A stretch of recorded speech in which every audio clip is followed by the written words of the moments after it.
because it hates me. Let's see if that sounds right. Yep, there we go.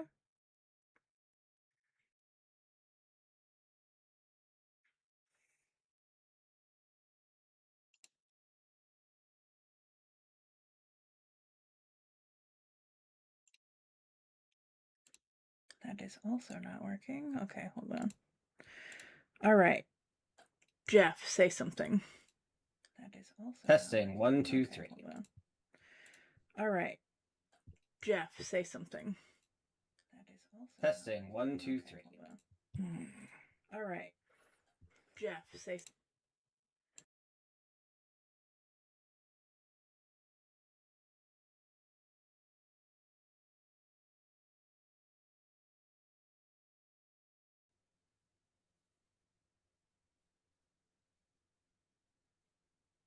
Testing, 1, 2, 3.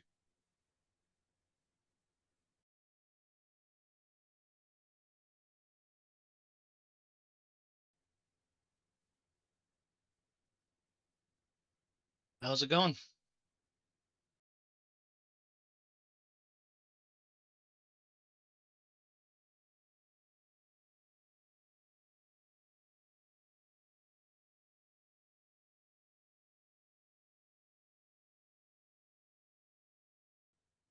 Testing. 1, 2, 3.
And we're live. Hi, everybody. Hello, folks. Welcome to today's session of Geist the Sin Eater 2nd Edition, Second Chances.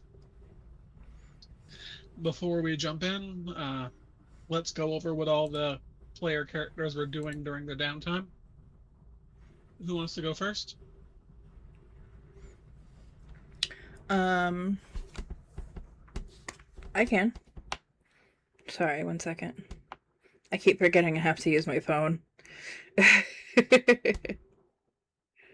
about I go while you're getting that set up? Yeah, go for it. All right. So, day one, black out the windows of my ice fishing cabin and transfer Le Chat here, which is what we've decided to call the vampire cat. The Sphinx cat gratefully zips from its carrier into the darkened room. It definitely doesn't seem calm enough to be friendly to people yet, but I notice it experimentally biting random things in the room with its fangs. Is it hungry? On my second day, we went to find someone with medical skill we could trust to help our little gray friend see if we can figure out what he is, where he's from, what he eats. This presents a little bit of a conundrum. None of the supernaturals go to mortal doctors for various reasons. However, Be Aggressive seems to be a little excited when you talk about looking for a good doctor. She climbs around the walls and ceilings saying hospital over and over. So I think that's probably where I'm going during my next set of downtimes. Last one. Running the rituals and prep with the team I'm playing in for the next big game. Big game's getting close. Feeling good. Time to get out there and show them what we can do. Yeah. Gonna be next session, guys.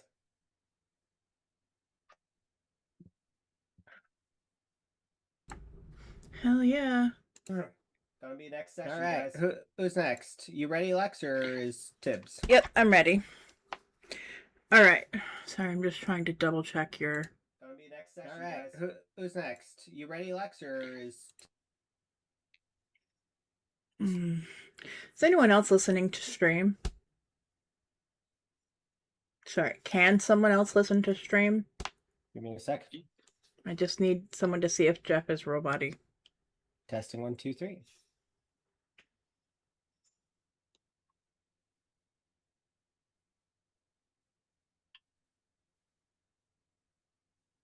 I sound fine. Okay. All right. Take my new... Testing 1, 2, 3.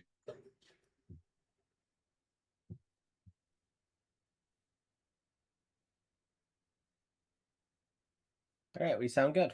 Cool. So I'm gonna day one. I took my new hypoallergenic kitty to the vetpire to see about a special diet. Dan Draven goes even paler than usual, which is saying something because man's a fucking vampire, when presented with the vampire sphinx. He informs you shakily that according to just about any vampire, you can't really embrace an animal. You can ghoul an animal, but it's still alive, and if you know the right blood magics, you can raise an animal's corpse temporarily. But no permanent method exists, or at least it's not supposed to. Quote unquote, it would take somebody powerful, crazy, or both to pull this off, whistles Dan. He recommends trying human blood first, and if that doesn't take, cat blood. So it looks like we're going to need to experiment to find what the cat likes to eat. So who's losing a dot of damage to feeding the cat at the start of session? You got it, Nathan. Day 2, I'm going to bring my big-ass drill down to the spot on the map to start drilling. The drill is now complete, so work can begin. It'll take some time, but with a few days' work, you should have your secret entrance into the pit. And day 3. I went to talk to Derek Spade about how to get my grandfather's tarot deck out of the evidence lockup and see if he can or is willing to help me. Derek is closer to the dead than most mortals and is sympathetic to my request, but he won't get my great-grandfather's deck out of lockup without a good reason, because that's a crime and he's a cop's son through and through.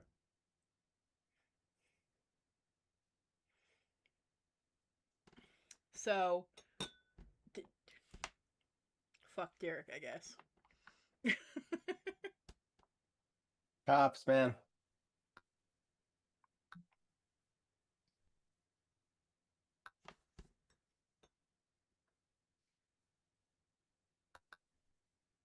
Right, who's next?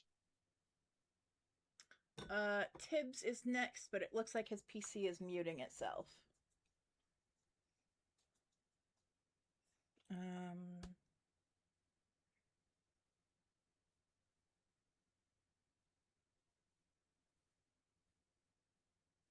Fun.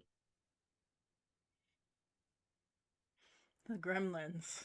They are a Roman. Tibbs says he can't hear us at all. Okay. I'm gonna disappear from here and reappear in Tibbs's room to see if Okay. I can help him.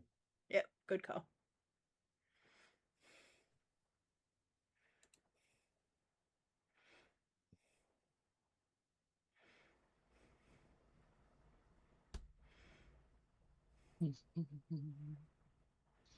Kenny, this might be a good time to possibly give us all a rundown on Dan Draven. I mean, Just a little you recap. guys haven't spent a lot of time with him, so there's not much to say. You met him at the Halloween Film Festival. You went to the opening of his club. Pretty quickly found out he was a vampire. Uh, Ty's been working there part time occasionally, and there was that one time you helped them with a ghost problem. Mm. You guys don't really talk to Dan all that much. That's where we got Curtain Call. Yep. Curtain Call is the ghost who was caught in the ghost trap that we now have what's his face in up in the cabin. Well, had, I think, right? Yeah, had.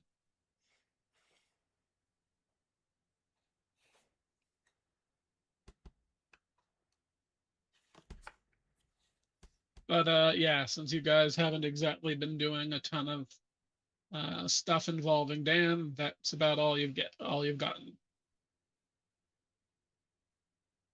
that you would know. Fair enough.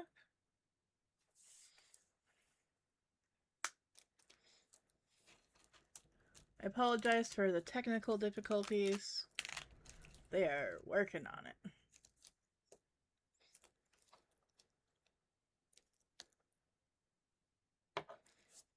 Sorry, folks.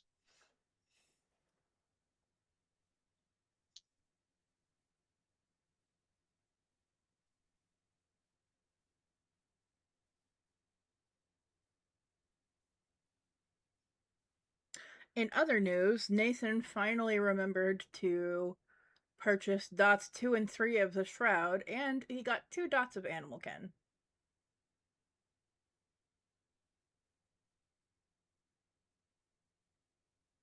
Probably not a bad idea considering you keep trying to play with the supernatural animals. Testing 1, 2, 3. Yeah. Oh, I heard that.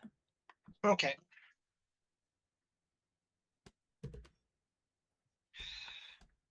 All right, we're gonna try something stupid.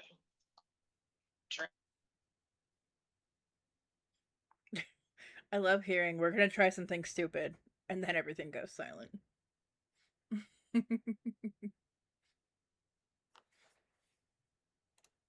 Welcome in, Johnny Bambino.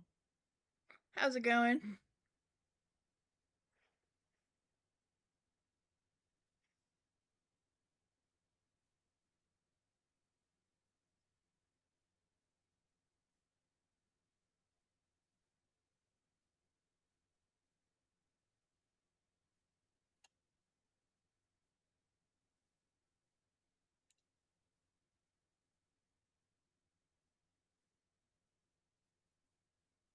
Thank you, Johnny. It's always nice to have someone stop in. Yeah, I'm having a great day, honestly.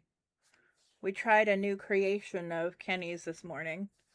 and it has been a real solid fucking day. All right, are you guys able to hear me now? Yes. Yes. Okay. So yeah, I need to look into some drivers. Okay. The base for my uh my headset is causing issues. So Weird. that's fun. Yeah, I don't know why, but it was just automatically muting me, or muting my any audio I was getting. I am so It's smart. weird because I think we have the same headset except for the color. Yeah. SMRT. Yeah, all of us do. I am so smart. All right. I'm sorry, I'm Everyone's feeling back. very clever about that fix. All right, what did I miss? Nothing. We have been simply talking about. Kenny gave our viewers the rundown on what we know about Dan Draven so far. All right, so your downtime, Tibbleth. Sorry, that just went right out of my head. Give me a sec. Okay, so the first day, I acquired a drum major's wand for Nathan. I'm gonna see about getting that turned into a Geist item. Memento. Blanking out a memento. See what fun stuff that we can get made from that. And also I ran Dumb Supper. Day 2, I spent the day getting into the hunters security cameras, the ones where we rescued Lashot. the all the animals in the gray from. So I'm gonna keep an eye on that, see where that goes. And lastly, on day 3, spent the day digitalizing any of the evidence and information that we've acquired regarding the killer. So good day. Alrighty. Well, today is Wednesday, January 17th, 2024. Where are you and what are you doing today? Well, I believe we were meeting up after school to try to feed the cat, and then we were going on an adventure together, correct? Yep. We're gonna go back to the past. I got in contact with gosh darn it. What's the name of the kid of our necromancer Dee's granddaughter? Barbara? Barbara and our historian.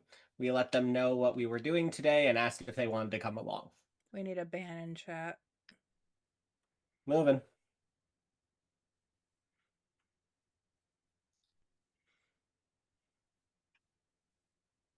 Okay.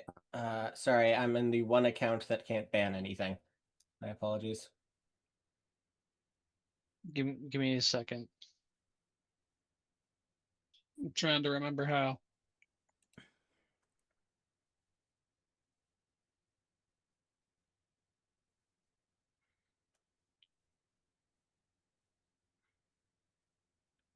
He beat me to I remembered how, but he had a long, long name.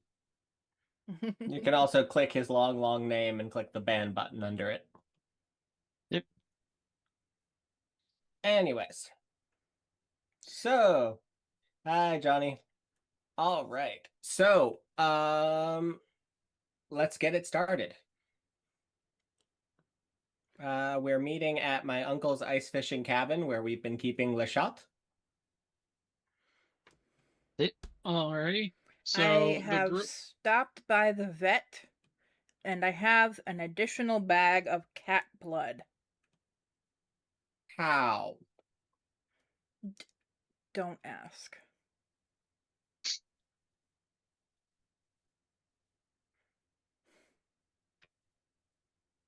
uh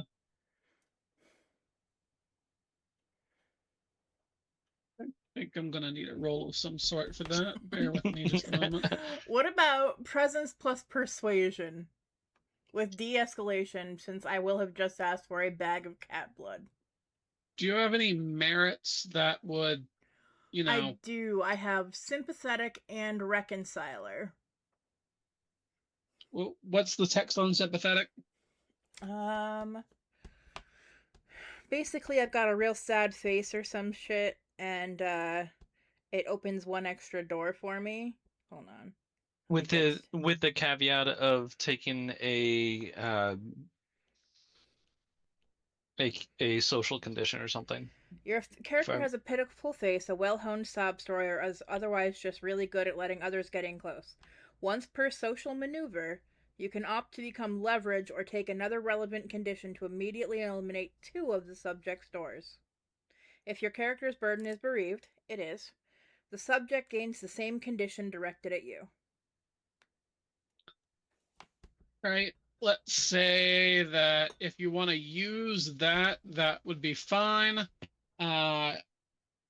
Pick a condition and roll at a -3 instead of a -5 penalty. You are asking for some wild shit. Jeff, can you help me find a condition? I do not have access to... I don't have screen space for the PDF. And if I touch anything, everything goes kablooey. Okay. Well, let's check out leveraged. Your character has been blackmailed, tricked, convinced, or otherwise leveraged into doing what another person wishes. Note this condition has leveraged character. You may have leveraged multiple times for different characters. Anytime that character requests something of yours, you may shed this condition if your character does as requested without rolling to resist.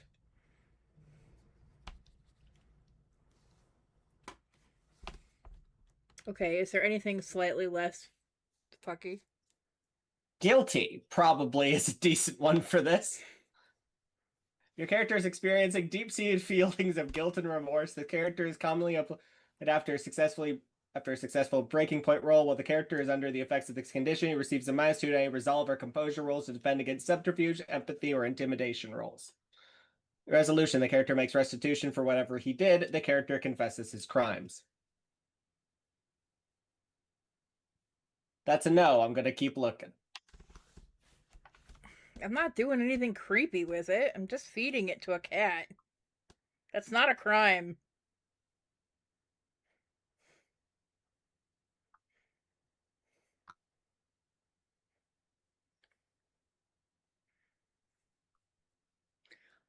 What about leg rack, Kenny?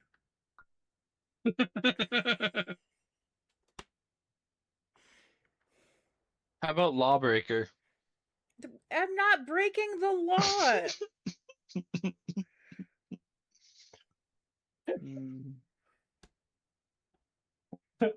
Shaken. Something has frightened your character extensively. Anytime your character is taking on action where that fear might hinder her, you may opt to fail the roll and shed this condition. This condition can be imposed by a successful breaking point roll. Sure. How's that, Kenny? Shaken. You know what? I'll allow it. All right. So you came in. Go ahead and make your roll. I'm rolling presence plus persuasion. Yep. Can I use Add a my -3. de-escalation point? Yep, and at a -3.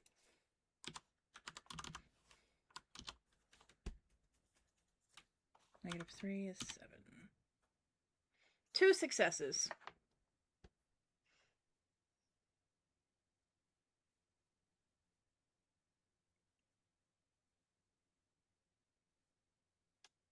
Please, I know this is unusual, but I have a terrible cat allergy, and we can't afford the injections, and I want a cat. There are kittens in my backyard that need a home, and this is the fastest way to make sure that I get over this allergy as quickly as possible.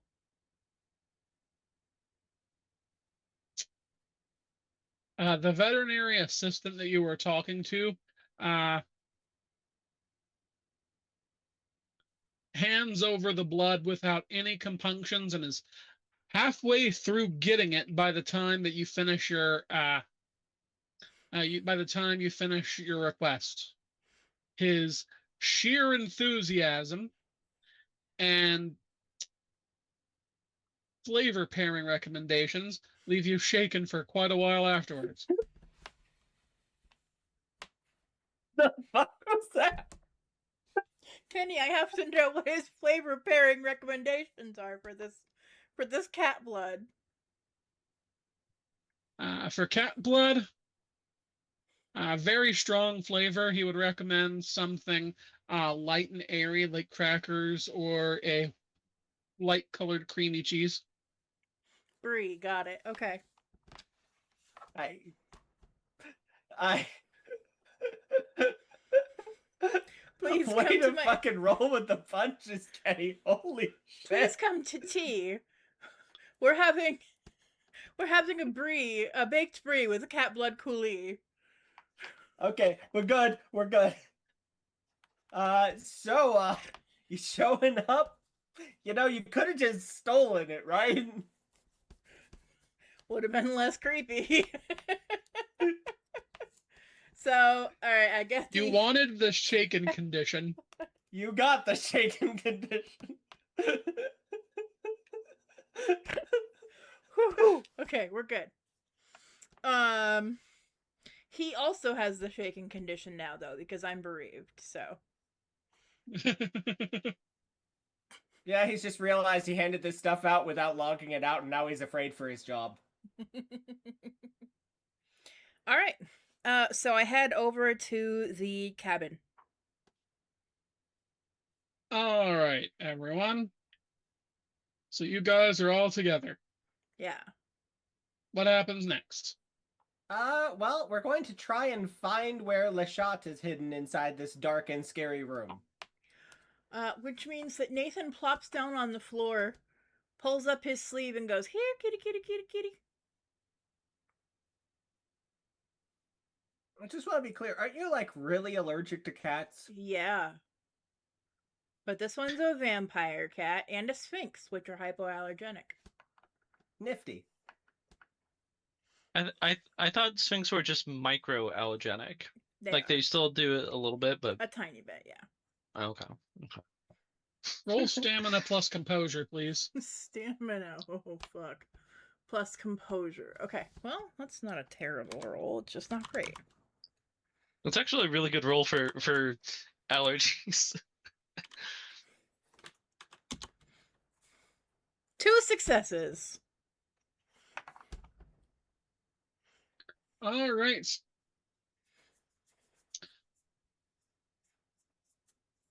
LeChop comes thundering out of some dark corner. He is extremely happy to see you, from what you can gather, and seems to be very hungry. He immediately latches onto your wrist, but after a moment's attempt at feeding, also immediately spits your wrist out. He does not seem to have enjoyed the experience. Okay. I attempt to soothe him and apologize. And put a bandage over my wrist real quick before I pull out the bag of cat blood from my backpack. At which point I guess I put a straw in it in the little port area and kind of squeeze it into a bowl. All right, evens or odds, please. Odds. That would really suck if this cat is a Ventru. Fuck. The cat begins lapping up the blood. He stops for a few moments every so often to make a grimace of a cat who is not enjoying their food, but it does drink all of it. Okay, so he doesn't have the iron stomach plurk, but he does drink cat blood. So, Maybe he wants it warm? no, he needs it when it doesn't have anticoagulants and stuff in it. Oh, gotcha. Which is, well, the easy way to do that We just need to get them to Dan. We already did. We need to get this man some pussy. This is what my I'm hearing. cat now. We took the shot, and Dan looked at us like we were, fucking crazy. I suspect he does not wish to deal with it. Also, he doesn't have cats on hand. So we're going to need to find a cat or a place where cats are that we could bring Lashat to hunt. Yeah. So, you guys want to go hunting for a local stray cat clouder? Maybe another time. Not tonight, of course. We've got to do, and he's gonna be fine for now. That should Mhm. last him a while. Maybe he'll Based on like body rats. size, Cats don't typically eat other cats, but they do eat rats. Yeah, but humans don't typically eat other humans, and yet. Fair enough. Okay. Literal vampires. All right. Well, Lashat has been fed. Take a moment to pet him alongside everyone else. He's a vampire, so he's probably smarter than the average cat. I do have a breathable backpack that I have added a base into, a hard base, in case he would like to sleep in there for our adventure. And I made sure to get UV coating on the little bubble window. So, we do have a vampire-safe cat pack if he wishes to join us. There are cheese cubes in there.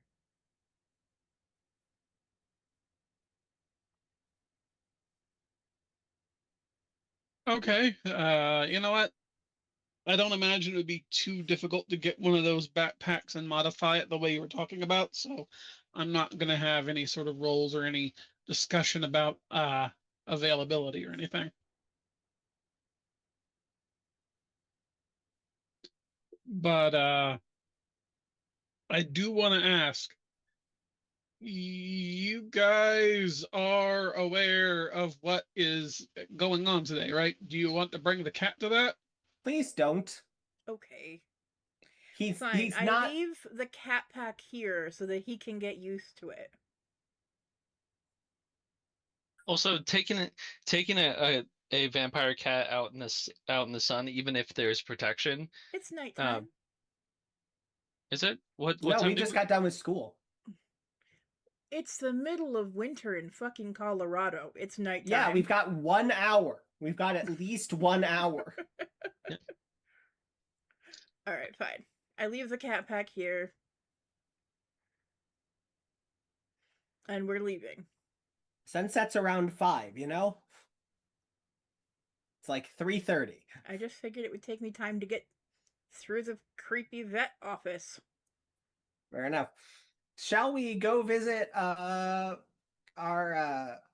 historian friend and see if Barbara decided to return our phone calls? Yep. Sounds good. I figure if we're doing weird magic shit and looking at weird magic shit, we should have our weird magic shit person with us. Oh, and yeah. Dee has a life and a business. Sounds fake. Yeah, capitalism is fake, but we are in it.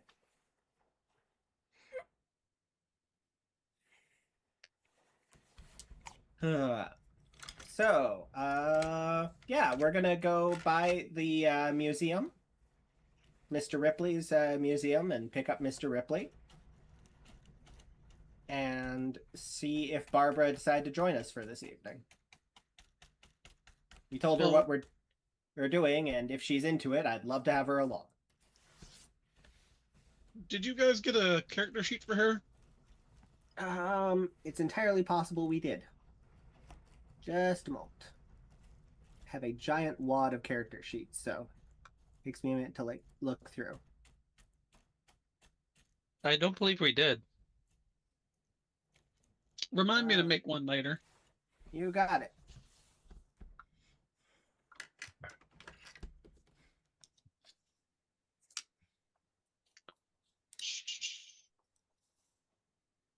Sure, she'll come along. Excellent. I figure if she's getting into the the weird ghost magic stuff, seeing some of it up close would be a good idea. And also, I'm reasonably sure necromancy is involved in what we're seeing this evening. If not, God alone knows what is. Yeah, no joke.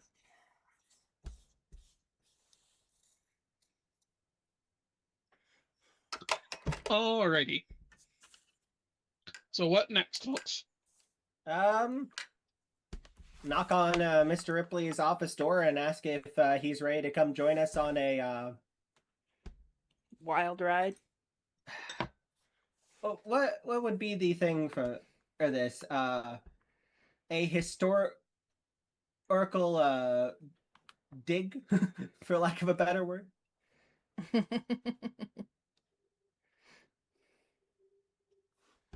Okay, so Mr. Ripley is willing to come with you. He remembers that the last time you fired up the ghost magic and thought it was pretty great, so he wants to see it happen again. Well, we're gonna figure out what happened to the first instance of Whispering Peaks this time. He puts a bunch of notebooks and old leather-bound books in his satchel and brings it with him.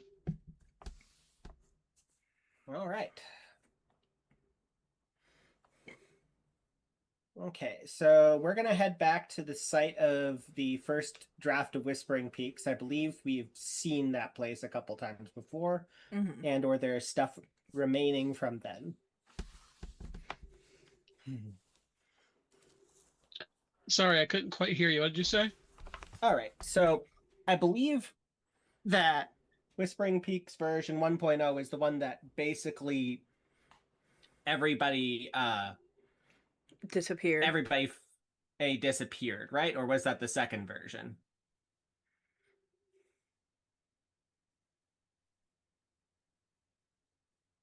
Let's see. The first incident was closer to a Donner Party style thing. And Gotcha. the second incident was a disappearance. Gotcha. So we are gonna go check out the Donner Party tonight, everybody. Let's right. rock and roll. Well, we know the names of people who died during that. We've got approximate dates on that. And we know how they died. So I've got enough to take a swing. Everybody ready for some Memoria? Absolutely. All right. Who wants to be actors tonight? We need somebody who's going to be playing referee. I figure probably our historian wants to be referee this evening. Thank you for the follow. Thank you for the follow. Thank you.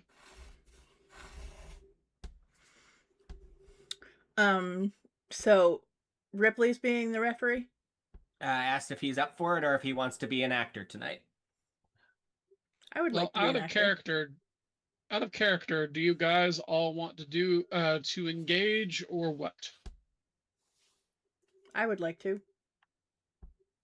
Tibbs, do you want to be an actor or do you want out? I'm thinking I'm gonna be I'd like to be a chronicler for this one. Okay. Do either of the NPCs want to see this one from the inside? Sorry, I have to know how much I'm paying for. Do you want an extra actor around? Yes. Honestly, I think this would be a fun thing for Barbara to do, and we've got safety mechanisms. Okay, then she agrees. Cool. All right. Crack out the Memoria. Ty has got that at 5. Do you remember the area that you found for this? God help me. It has been had crumbling bricks underneath everything.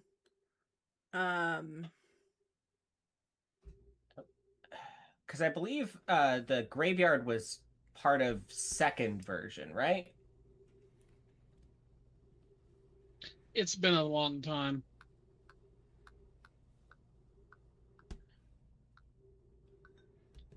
Just do it wherever you think is appropriate.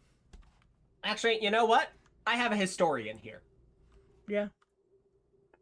Do we have any parts that are still part of the original settlement, or do you have an idea where the original settlement was?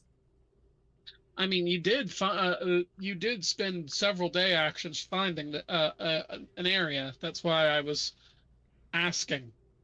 Okay, give me just a moment then.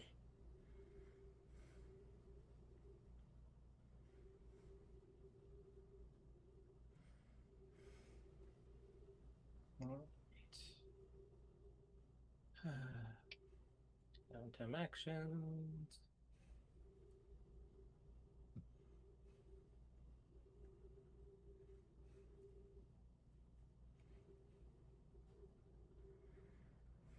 Oh yeah, it was the graveyard because they were the first graves set up in that graveyard. You were looking for the site of the Kinnison homestead, Right. which was in the woods to the south. Mm-hmm. You don't have to use that though if you've decided that you would rather do something else. Yeah, let's use that. We're heading to the Kinnison homestead because that's honestly the place I want to get more information. So, Tiberius Kinnison, I believe, was the name of the first one there. We've got his approximate date of death. We know why he's dead. You know, all the cannibalism and such. Mm-hmm. And I'm going to roll my dice, and I definitely had Ty's character sheet ready among all the other things I got set up, but for some reason didn't press the obvious button. God, I'm stupid. All right.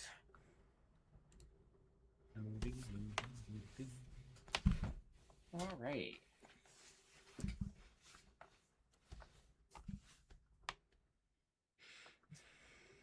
Uh, yep. Here we go. 4 successes. Nice. Right. Well, that's good enough. Can you describe what's going on? All right. I sit down on the site of where the original Kinnison homestead is. And most of the time, I have been serving as a projector, you know, letting myself be silent and showing everyone else what was going on. But as that light starts to vomit out of my eyes, my mouth, my ears, my hand reaches down impossibly through my mouth and down into my throat, bulging it as I go, reaching in, clearly grabbing something deep in myself and pulling it out agonizingly. The light is in my hand as a ball, this odd sepia light. And I rip it open and spread it, and it spreads and then starts covering me and everyone around me. Those who have volunteered to be actors feel the light pouring down their throats.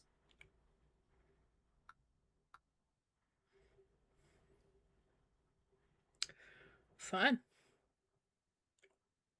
Alrighty then.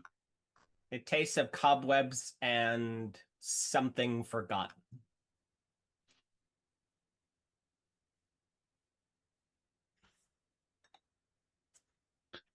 All right.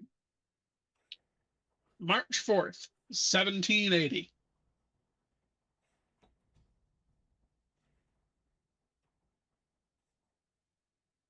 Let's see. We're going to be assigning some actor roles. All right, so we've got 3 actors, 2 male, 1 female.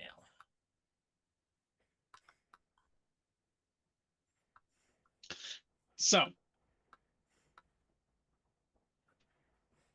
uh, first things first, I want to bring up here. I did not have a time to write out any extra character sheets for today. Okay.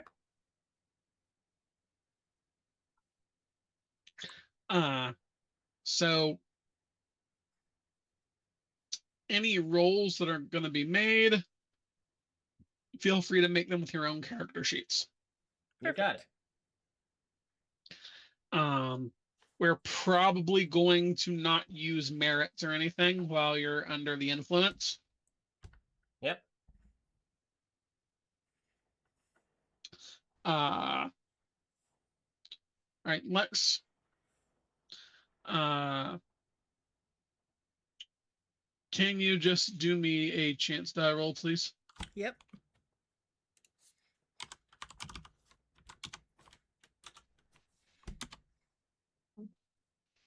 Three.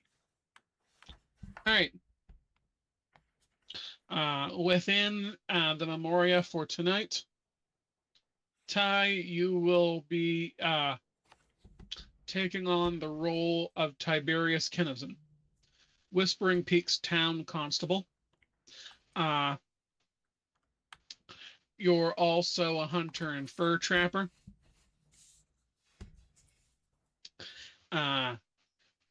You were brought along on this expedition with the intention of establishing the westmost colony in the new United States, under the expectation that you would keep the colonists safe and, if needed, raise a town militia. Of course. All right, Nathan is going to be playing the role of Prosperity Kimball. You are a church leader and one of the folks who organized this expedition to establish this colony.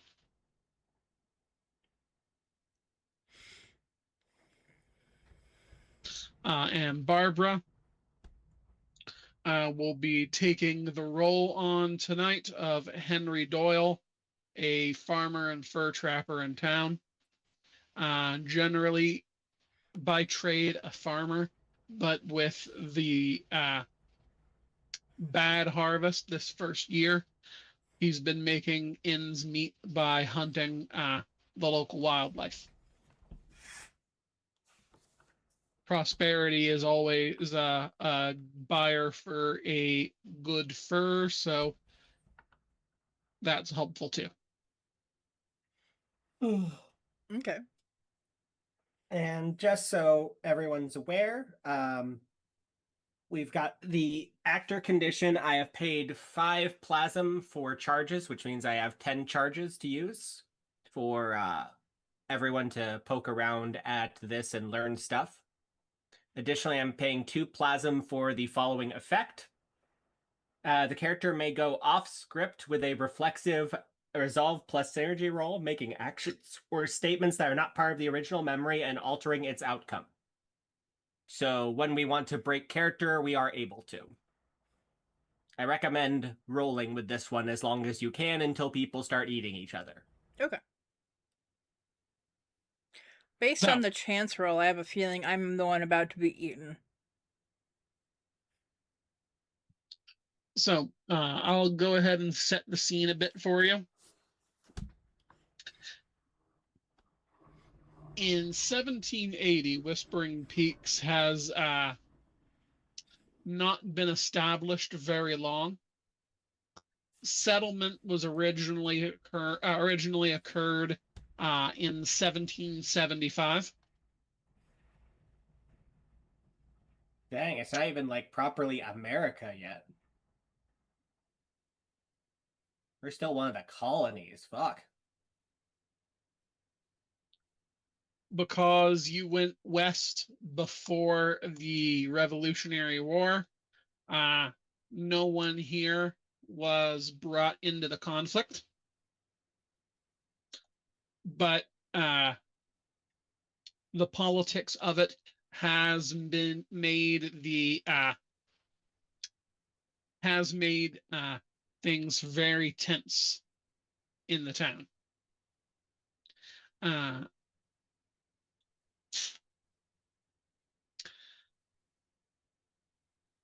About half of the town supports the revolutionary movement, and about half supported the King of England.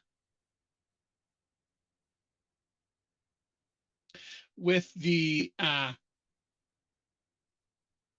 with the with the war finished, while the group of you were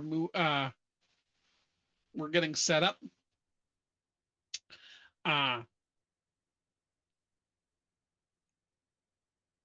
that headed off the possibility of the settlement giving in to partisan infighting.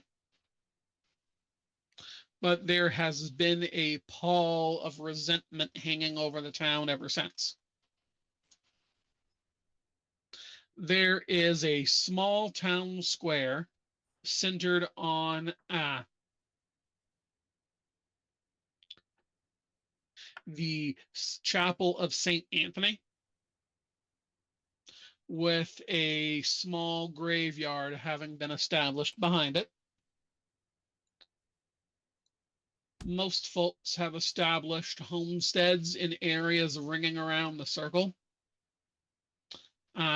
Most folks have a couple square miles to themselves.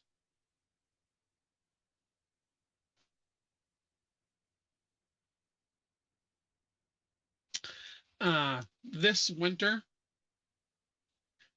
has been harsh, extraordinarily harsh.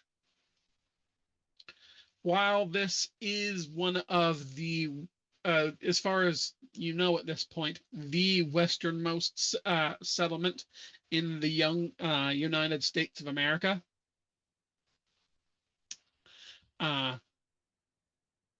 you still depend on doing various trades with folks coming down south from Canada, and with natives. Because of the harshness of the winter, food stores have been running low, and no external food has been able to enter the town. The natives haven't been around to trade with in months, and the last time you've seen a colonial trader was about 6 weeks ago. Yikes.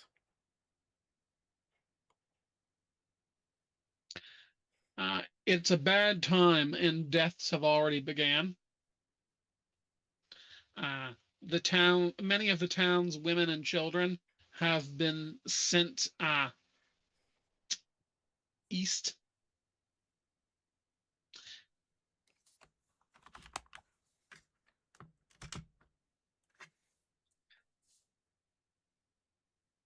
Back to the East Coast, where it's safe and where there's food. Mm-hmm. But about 40 of the men have stayed to try to keep the colonial project going, with the idea that if you guys can make it through the winter, you can send for the wives and children next spring.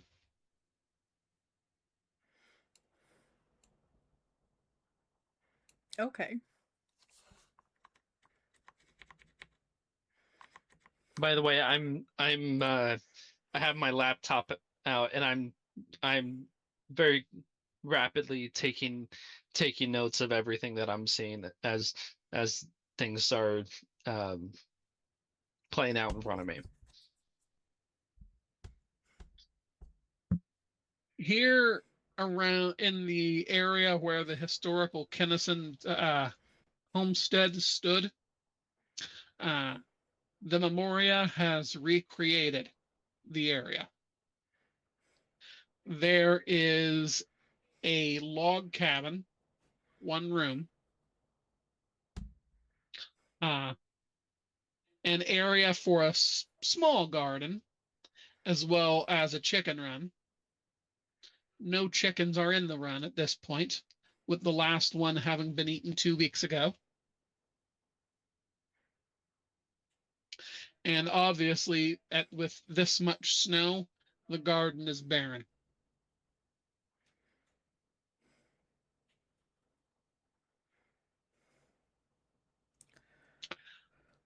Tiberius Kennison has recently finished digging a pit in the backyard to dispose of bones, ashes, and things like that.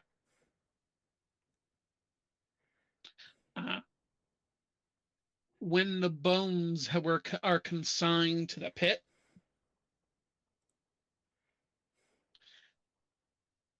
a dim blue light flickers from within its depths, and a voice reaches out to Tiberius.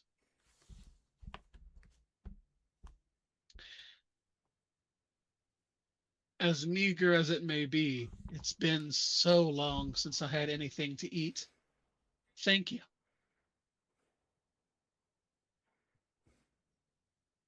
Somebody down there? Now, Tiberius, you know absolutely in your heart there is no possible way for anyone to be down in that pit. Reason being, you dug it and it's 4 feet deep.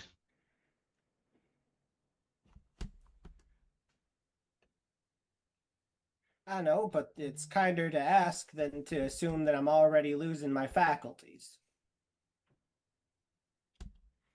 The blue light flickers from within the pit, and you hear the voice speak out again.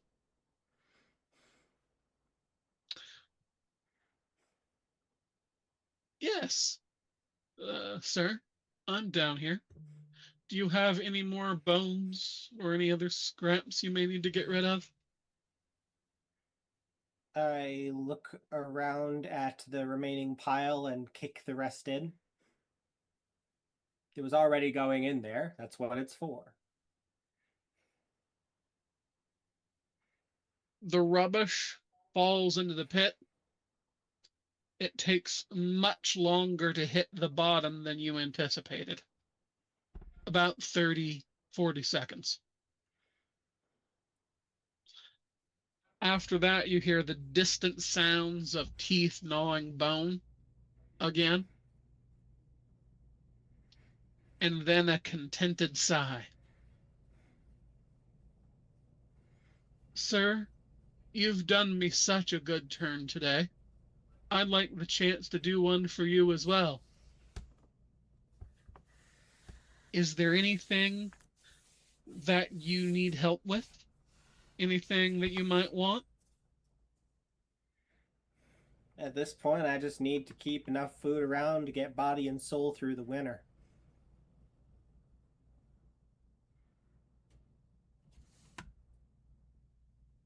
Need I'm is a glad I could. powerful thing.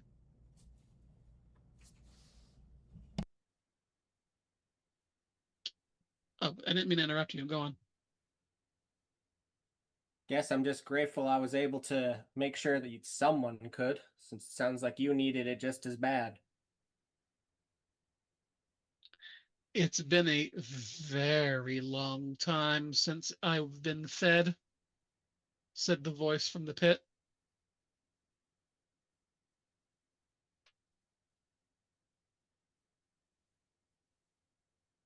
Tiberius, to himself, is considering, okay, very clearly I'm starting to lose my faculties. I did not expect this to happen this quickly, but we already have people starving to death, so it was inevitable. You said that you needed food. Aye, Is that we do. is it tough to come by up there? At the moment, I don't know anybody who's got a scrap left. Even the seed wheat's already filling bellies.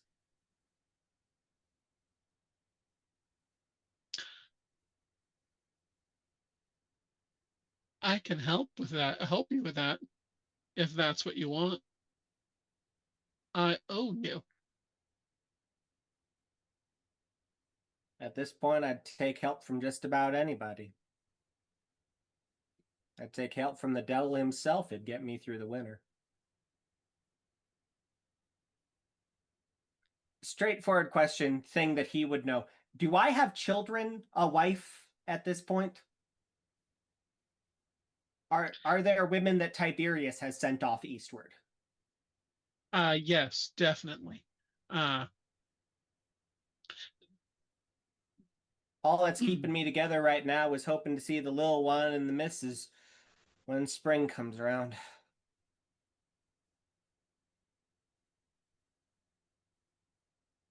Make sure they got something to come back to.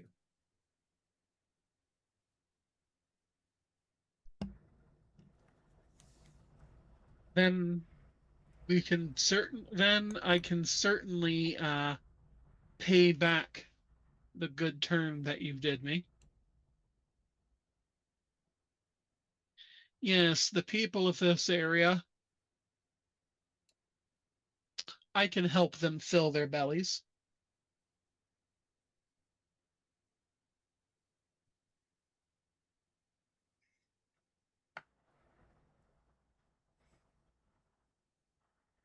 May I ask If your you, name, sir?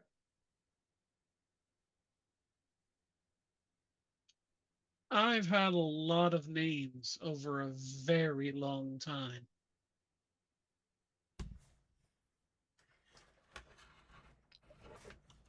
Would one of them happen to be Old Scratch?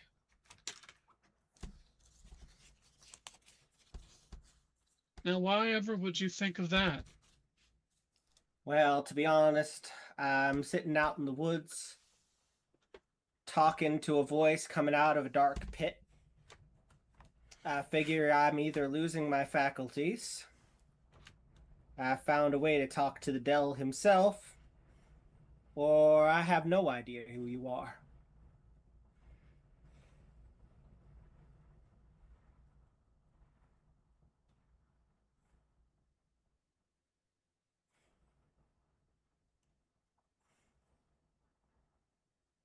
In far off lands and times, I've been called names such as Plutus. I've been in contact with humanity for a very long time, and I understand that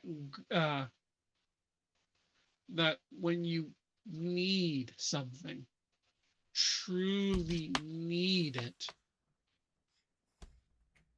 that the desire gnaws at your soul. I am not the devil that you're speaking of now. But if you're afraid, then I can simply consider the what you've given me a gift, Nah, and we can speak no I'd work further. with anyone, the devil himself if need be. I gotta get through this winter somehow. If you can help the others, well, I'd be most grateful.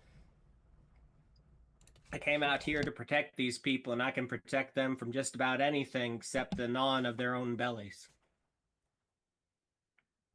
And that, said the voice, I can help you with.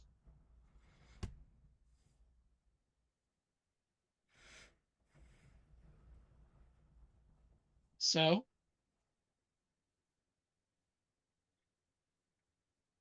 do we have an accord? Aye.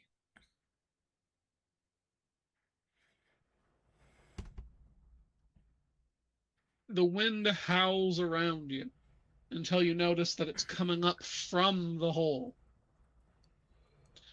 A wind blasts away harder into the air than you have ever felt. It's extremely cold. You get the sensation of dozens of people surrounding you, but you're the only person around for at least a mile, and you know this. Until briefly, the wind disappears and the feeling ends.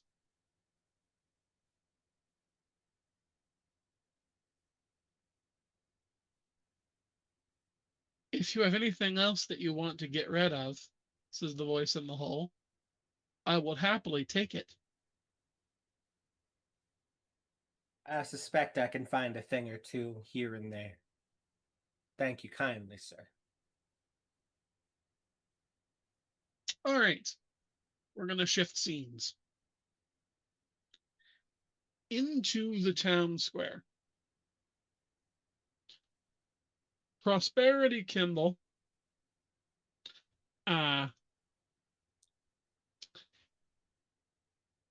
was part of the was the main force behind the crew gathering a crew together for this colony. You still more or less run this town from from the church that you had the men build with their bare hands. Accompanying you today is the ruined farmer Henry Doyle, with no means of farming. He's been reduced to hunting for game to sell, to feed himself and sell you the furs. That's not to say the man isn't useful.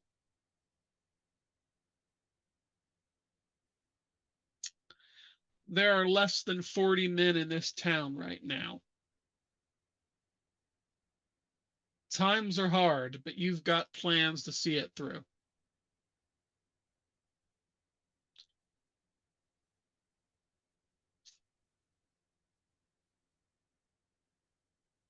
So, Prosperity Kimball, you are in the church at the Whispering Peaks Town Square.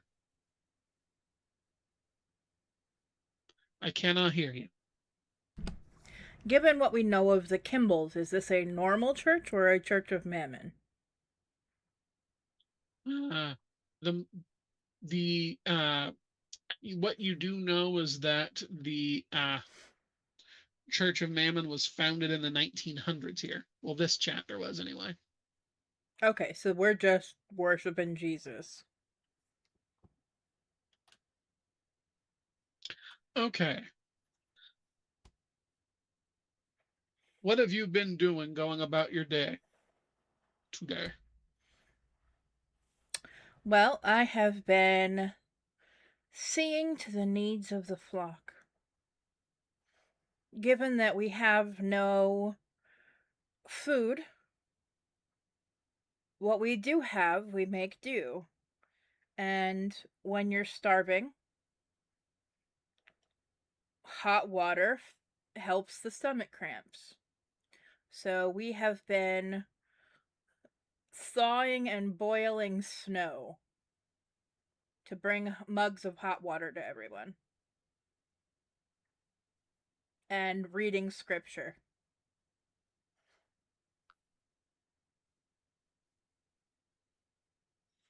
Specifically, whatever scriptures have to say about weathering hard times and making hard choices. All right. As you do your writing, having, I imagine, had these conversations with the townspeople today, you feel a chill wind come in through the window, even colder than the outside air had been when you were out earlier this morning. Give me a resolve plus composure roll, please.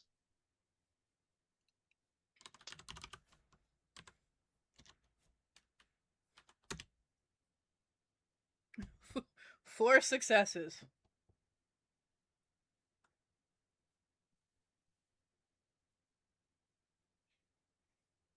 I'll just roll for Barbara.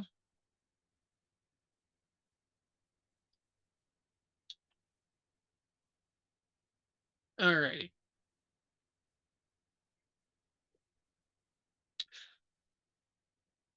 Goodman Doyle looks you square in the eye, uh, shivering in cold and what is clearly fear.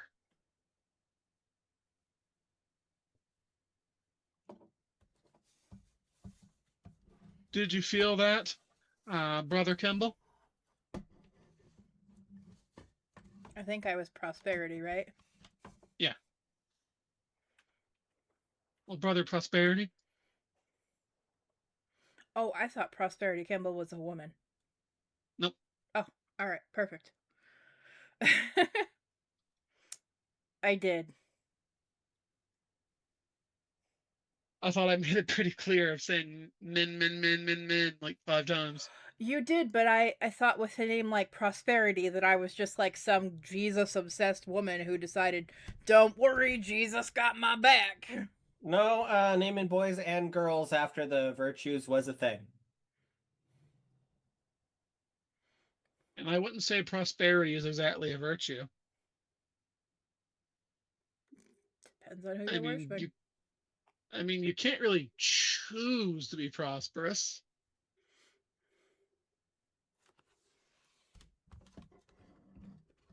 So, yes. Um, yes, I felt it. The ill winds.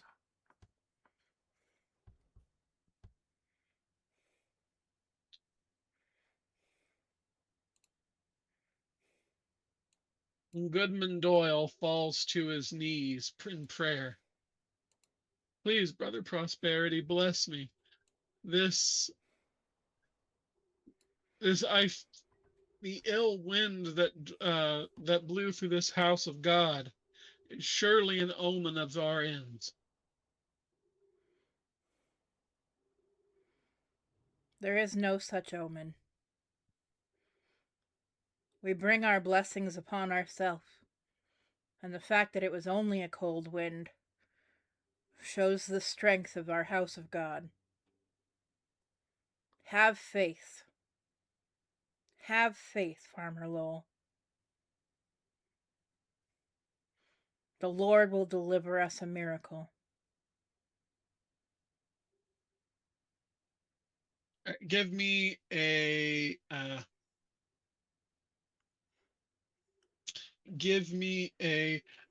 perception roll, please. That's And wits while plus you're composure. Yep. And while you're doing that, Jeff, is Tiberius coming into town or staying at the old homestead? Um, I think he's coming into town. As the constable, he does need to check on everybody, especially when times are this rough, you know? One success. Fair enough. Also, it'll be easier if we're all in the same place.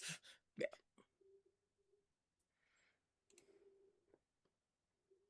All right. You hear a faint scream from outside.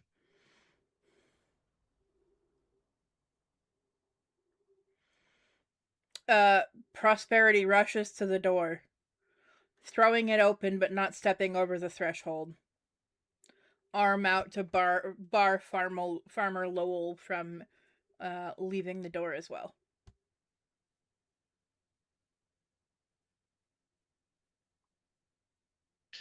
Outside of the church, there's about half a dozen buildings in the town square. No one wants to live this close together, and that's a big part of the reason that people leave the big cities of the East, like New York and Philadelphia. And after all, the new federal government that formed after the United States won the war offered at least a square mile to any homesteader who was willing to work it.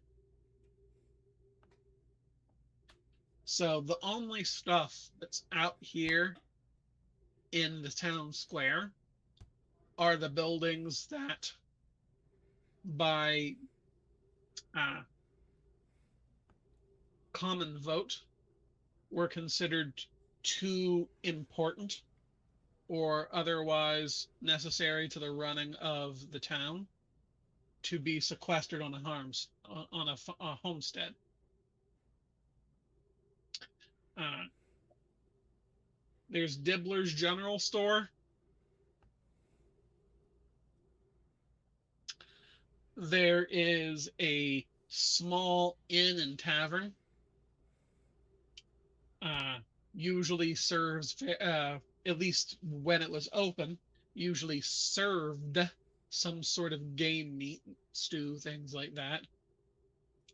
And despite your protestations, it still serves alcohol.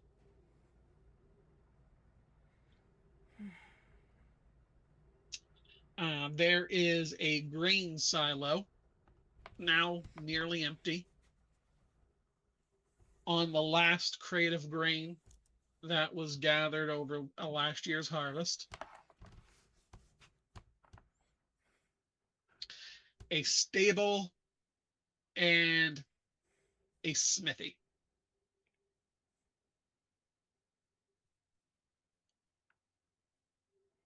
You're not sure where the scream that you heard came from. No one's outside, and that makes sense because why would anyone go out in this weather if they didn't have to? Uh, it's 10 below right now. Who goes there?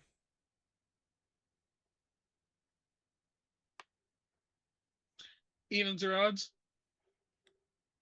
Jeff, make the call.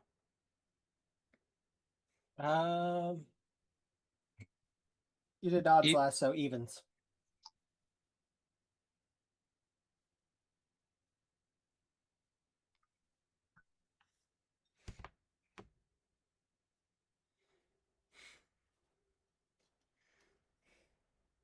You hear a voice from the stables.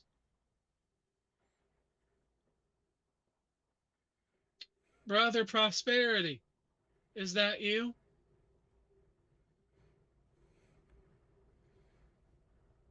Yes. Are you all right, son?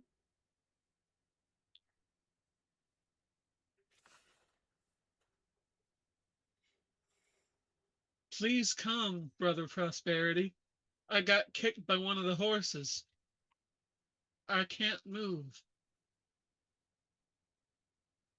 Hold up. Out of character. If we got horses, why are we not eating the horses? Because would you go out and destroy your car for $5? If I was gonna die without $5, yeah. Well, you're not quite there yet. It's one of the last things you'd eat because it's destroying your capacity to make food ever. I guess what I'm asking Kenny is, have we already eaten the horses? Is this an out and out lie? Suspicious. There are at least 2 horses left in town. Goodman Kennison has one, and you have the other. Okay. I rush out the door, pulling Farmer Lowell with me. I'm coming. Stay still. Don't spook the horse. The doors of the stable are shut tight against the wind. The horses are hardy beasts. Well, the horse, considering that Goodman Kennison hardly ever has his horse bedded down at the stable, and yours is the last one that is yet to be eaten. But the horses, hardy as they are not hardy enough to survive extended time in the freezing temperatures. So you open the door to one of the stables, and the moment that the door is opened, you feel a rush of movement coming at you. Roll me dexterity plus athletics, please.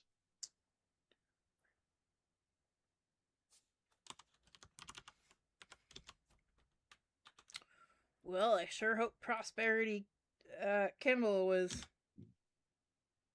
Okay, good.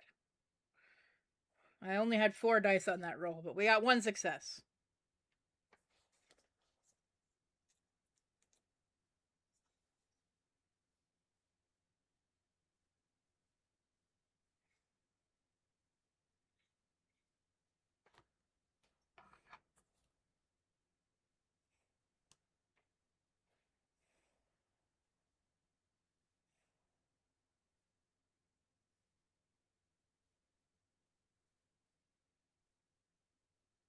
Ooh, boy.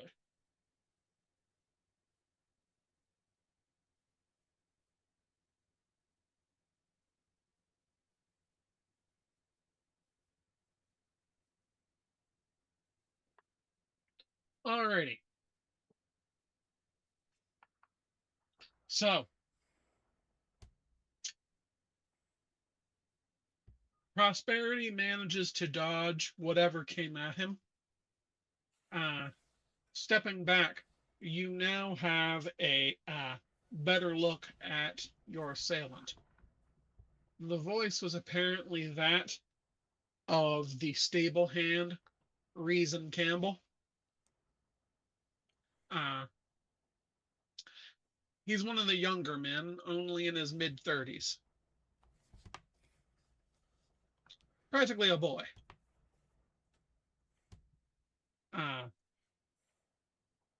He's coming at you with this massive grin plastered on his face and the pitchfork for the hay held in both hands.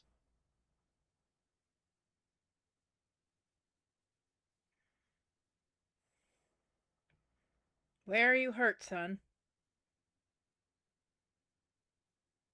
Why do you have the pitchfork? Is the horse okay?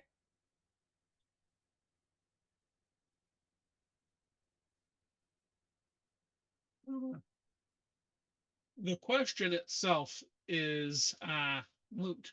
With the door open, you can see past him.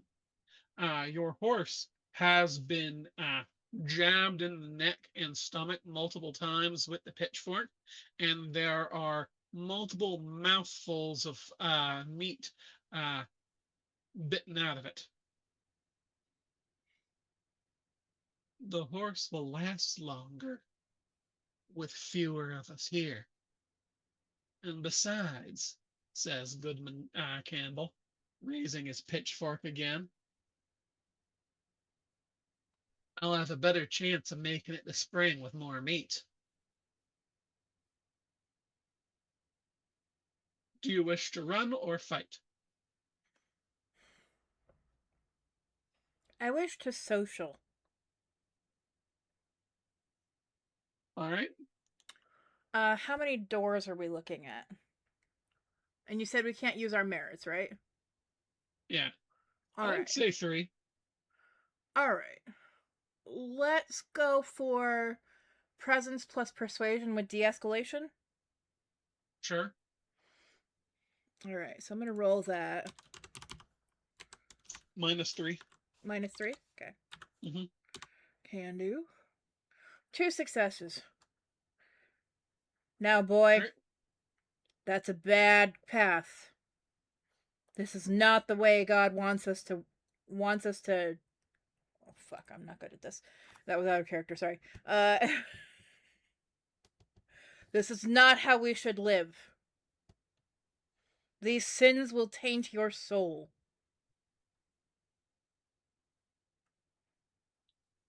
The grin on Reason's face does not move. He looks at you as if you've just said something incredibly stupid. Well, I suppose, said Reason, I'll have to apologize to him when I get up there. Or maybe you could put in a good word for me first. He advances but does not attack. Yet. Has the town constable arrived yet? Now seems like a good time, yes. I have my Prosperity has his hands up, not guarding his face or his body, but in a position where he thinks he can possibly reach forward gently and slowly and remove the pitchfork from this man's hands as he moves slowly forward, as he's talking. And did I remove any doors with those successes? Let's say 1. Okay. All right. You can't. I can't put in a good word for you because I'm not going to be dead. This is not how this is going to go down. We're going to get through this together, son. Nothing bad has happened yet. We just lost a horse, that's all. This cold, this hunger, it's getting to us. These are the tests, these are the trials we face.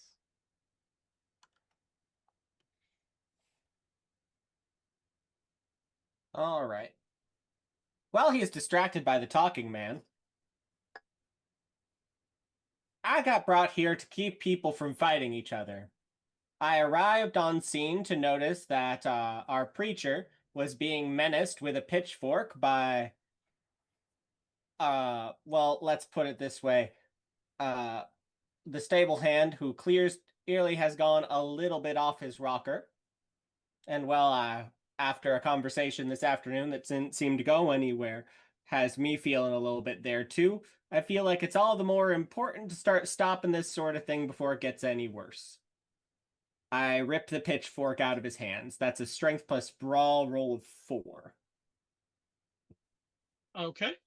And that'll be resisted, so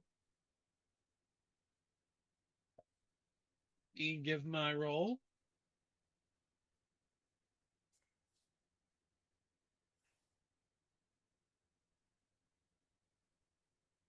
All right.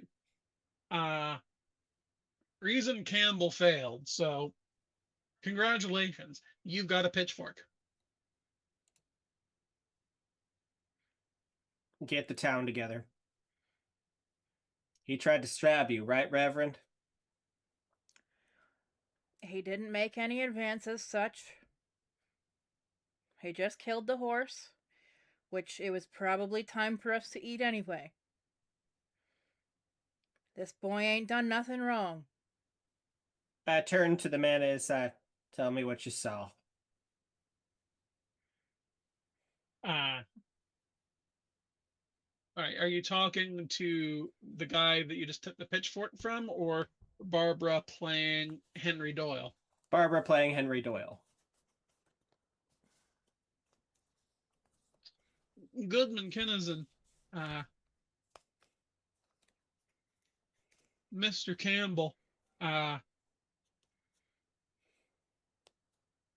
was screaming and lured the brother Kimball out, saying that the horse had kicked him in the head, had kicked him, and was asking for help.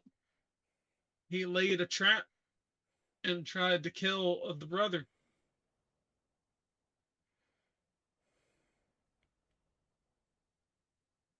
I was brought to this town to lay justice.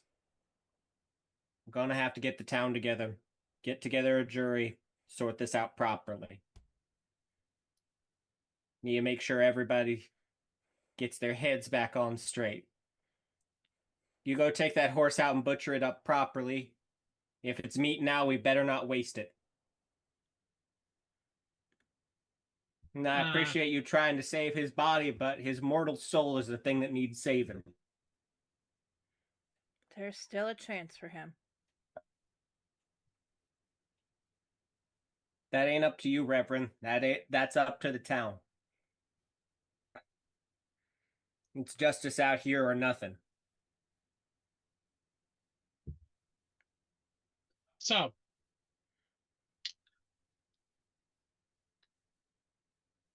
Goodman Doyle heads into the stable. While this is going on, Reason Campbell has dropped into a wary crouch. He hasn't made a move to attack or to run, but he looks like he could make a decision any moment. I toss the pitchfork aside so it's not relevant in the conversation, reach out and grab him, and arrest him.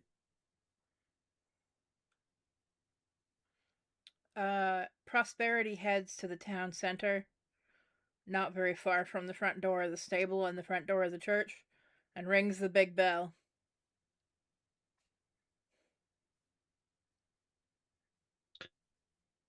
Okay.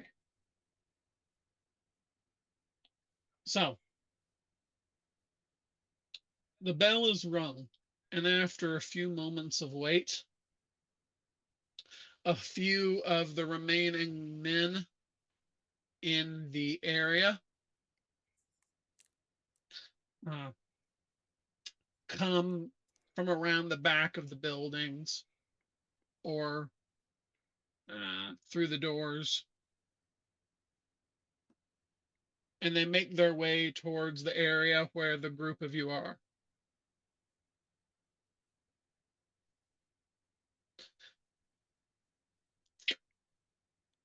I would like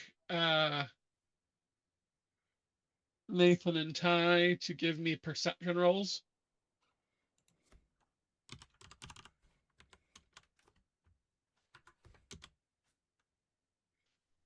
Two successes.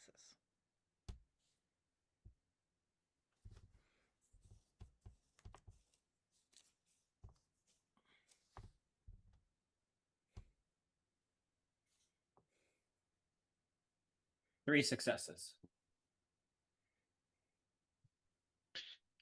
It's very difficult for the two of you to ignore the fact that everyone who responded to the summons of the bell has blood splashed across their smocks and their grinning faces.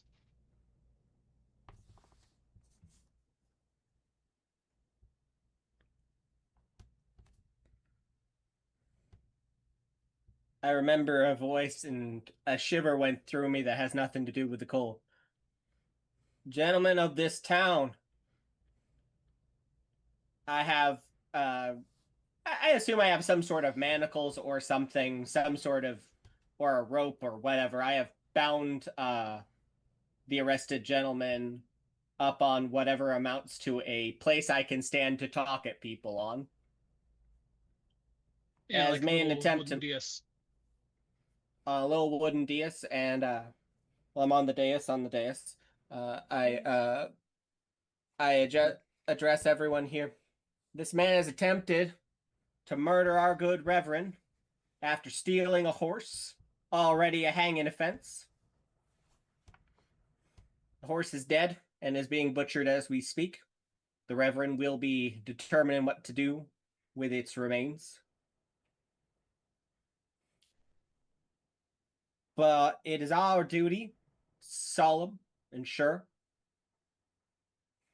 to put our country's justice on this man who has attempted to break apart our already fragile community.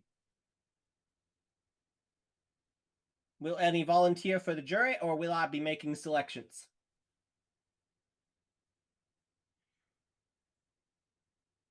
Constable, I do recuse myself from the jury in this case. Of course, Reverend. You, and you, get up here. The three townspeople that Tiberius pointed at join him on the dais. Their eyes go back and forth from Tiberius to the bound Reason. Reason? Do you have anything to say in your defense?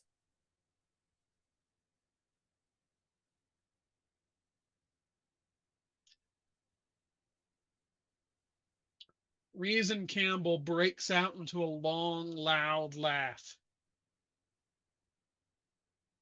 We're all gonna die out here, he says. It's eat or be eaten. And I guess, since my plan didn't work, that I'm gonna be eaten. Goodman mechanism.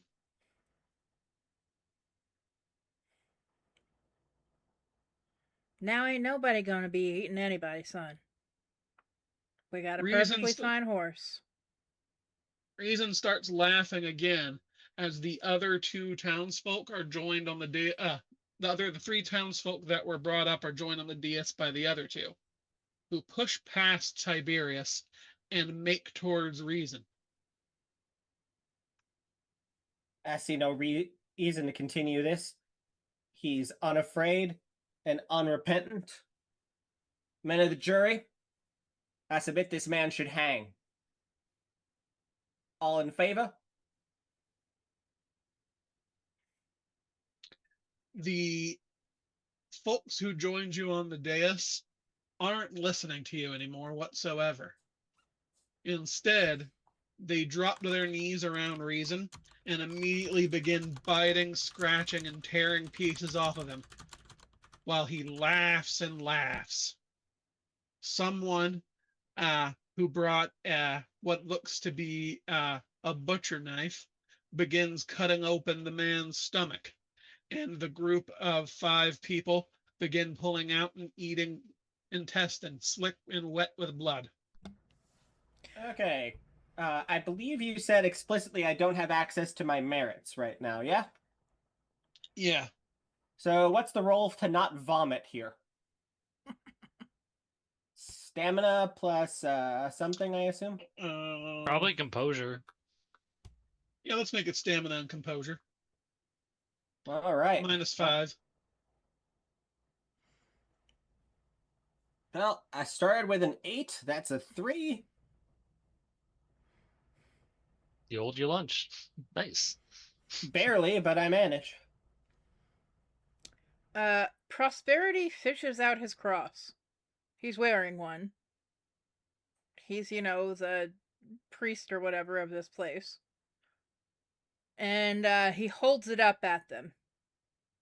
Between them and himself. Motioning for Tiberius Kinnison to get behind him, as well as Farmer Lowell. A few more of the town's men begin coming out of the nearby buildings. You notice some of them holding bits of meat, and like the others, they're smiling and splashed with blood. One of them points to the group that's currently consuming Reason Campbell. Looks like we're late to supper, boys. But there's more meat up there.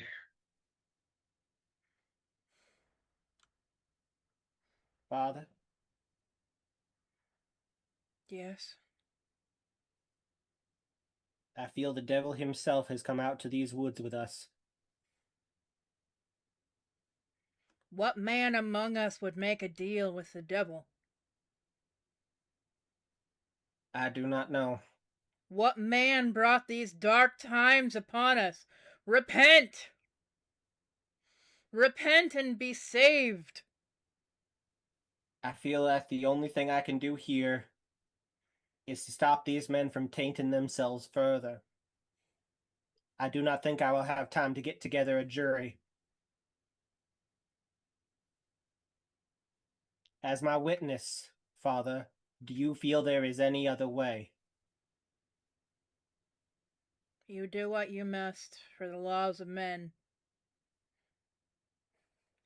Go I'll back be in the taking church, any Father. confessions before your sentence is carried out. Get right in the eyes of the Lord. The men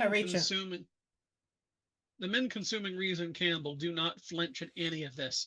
They continue to eat as busily and messily as they can. Reason, still alive at this point, somehow is laughing. I reach over to my horse and pull something I had left on it, not thinking I would need it. My rifle, who I've seen many things through with it, is loaded and ready.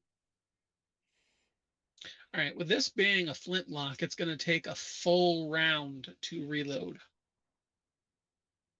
I understand. I got my knife, I got my gun. But these men are all grouped up together. I'm going to see if I can put a shot through a couple of them before they start howling at me. I don't feel like fighting them all at once, and they're very busy. Okay.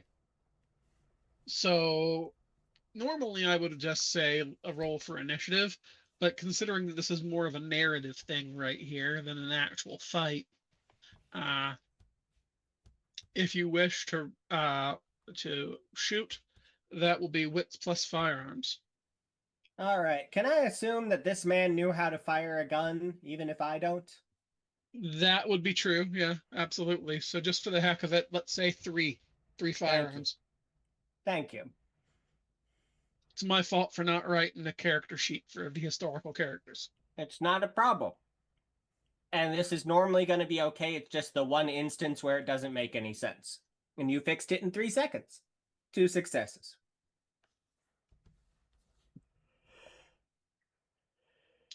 All right. So are you shooting at one of the advancing men or one of the men currently eating reason? Probably one of the advancing men. I think the men advancing on me with intent to do harm. Okay. One of the men coming towards you, of the 5 that have come out, Tiberius aims, and with the crack shot that he is, gets him between the eyes. A flintlock rifle directly between the eyes takes out quite a bit of his head. He falls to the snow, and the rest of the men who are advancing on you immediately fall upon him and start devouring the body.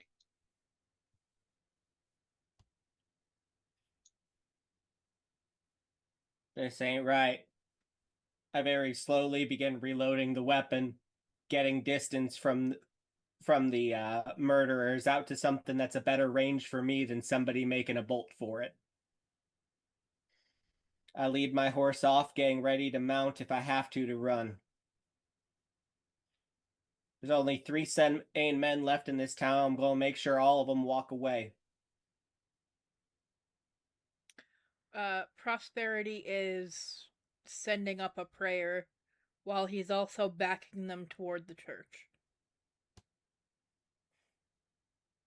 The gunshot seems to have summoned even more of the townsfolk. Another 10 men are coming out of the woods. Likewise, these are covered in blood. Some of them are carrying body parts that they have evidently been eating. Every one of them is grinning at you. Brother Kinnison,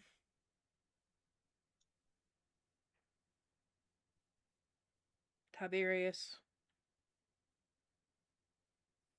What has happened to Farmer Lowell? He went with the. He's with you, I thought. I thought he went with the horse. Yeah, he went to go see to the horse in the stables. Has he come back out at all? No. I'm going to go fetch Lowell.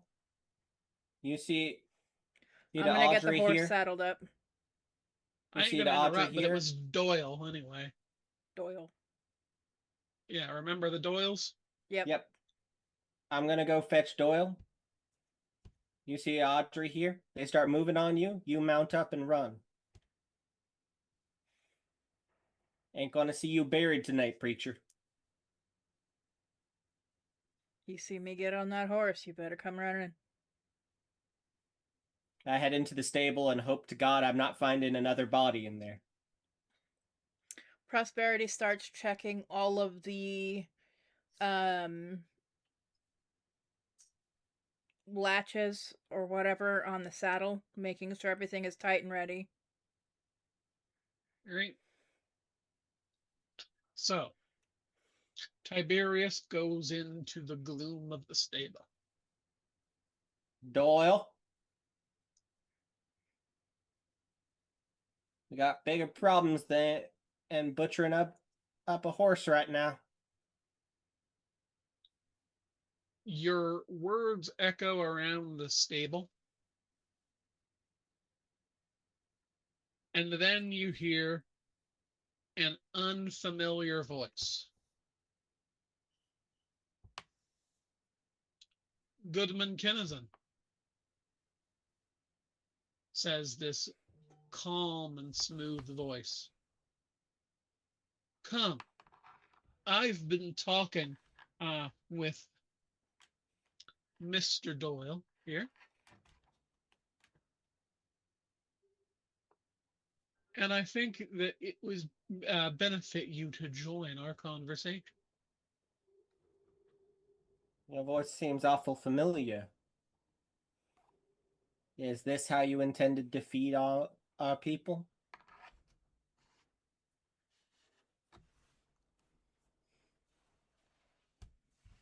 My master sent myself and my colleague to offer succor to the starving people of Whispering Peaks.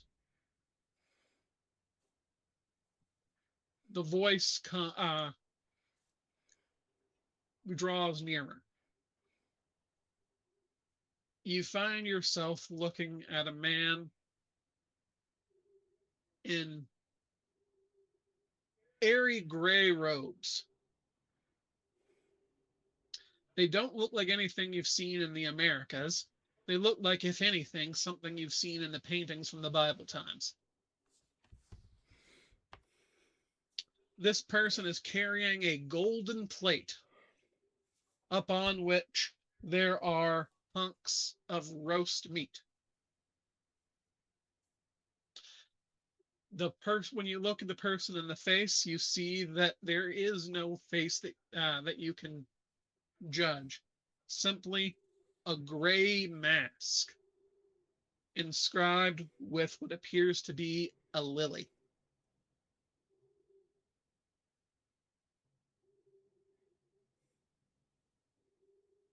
My master calls me the Pale Lily, he says. Would you join your friend, Mr. Doyle, for a meal? He proffers you the golden plate. Is that horse or Doyle? I see you have misgivings. The Pale Lily motions, and Mr. Doyle comes forward. He has a hunk of the meat in both hands, and he's chowing down on it. You can see his eyes glaze over and his lips twitch upwards into a grin. Goodman, he says, it tastes so nice.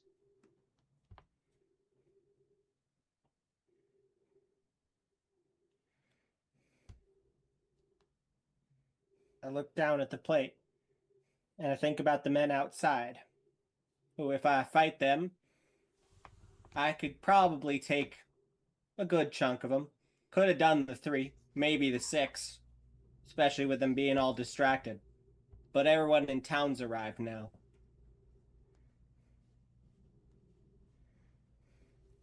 Your master promised me I'd make it through the season. What's I gotta do to do that?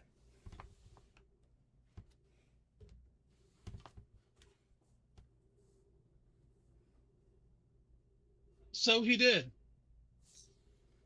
says the pale lily.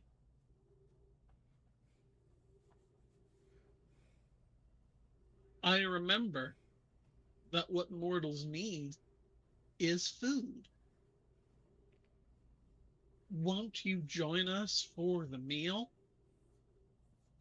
Goodman Kinnison?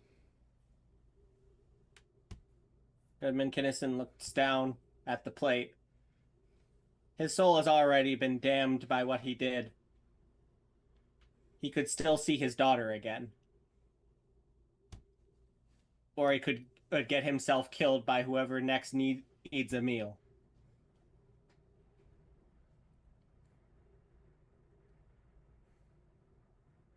Pass that plate here. The pale lily gives you the plate. My brother in arms, the Crimson Rose, has set a table for the meal at your homestead. Take a bite from the plate, but leave some room for the main course.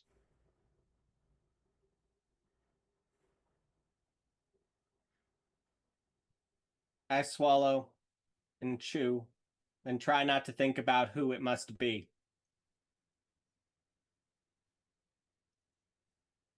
The meat is rancid and rotten, as if it has gone off months ago. You could almost think that there might be something in it, but you banish that thought from your mind. Roll resolve plus composure, please.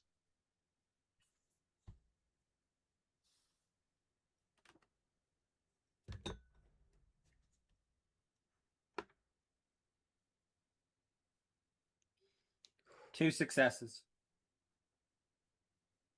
You feel a strange sensation, like someone stepping inside you, trying to wear you like a suit of clothes. While they're not quite able to take control, you can feel someone else's thoughts in your head. And those thoughts are base. It's been so long since I eat. I'm so hungry. I'd eat anything. Eat, eat, eat, eat. Seems a awful waste of a good horse. The pale lily shrugs and says, the horse shall most assuredly be eaten. But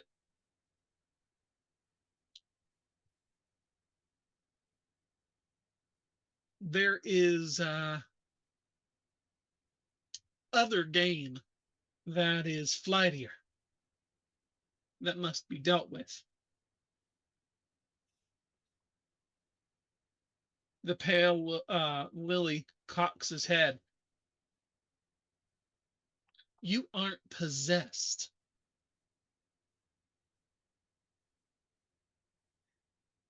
It's not a question. Is that what that was meant to do? You must have a strong will.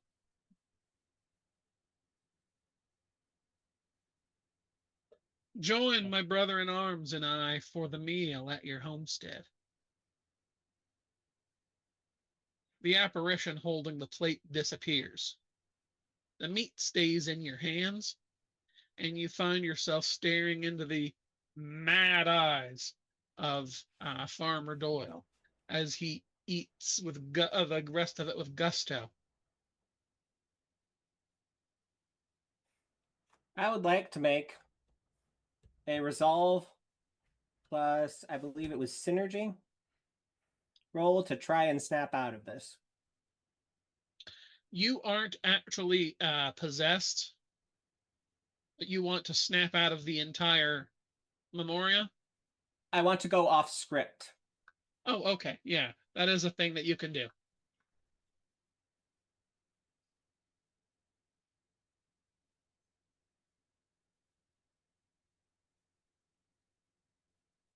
Dora, then we're needed up at my cabin. Let's not keep them waiting. It's been a long time since anyone had a good meal around here. And then I'm going to go off script and not follow him for a second. Resolve plus synergy is 2 plus 2 is 4. Going to hold that willpower for a reroll. Wow, damn. Okay, don't need to do that. 3 successes. Nice. All right, congrats. What did you want to do off script?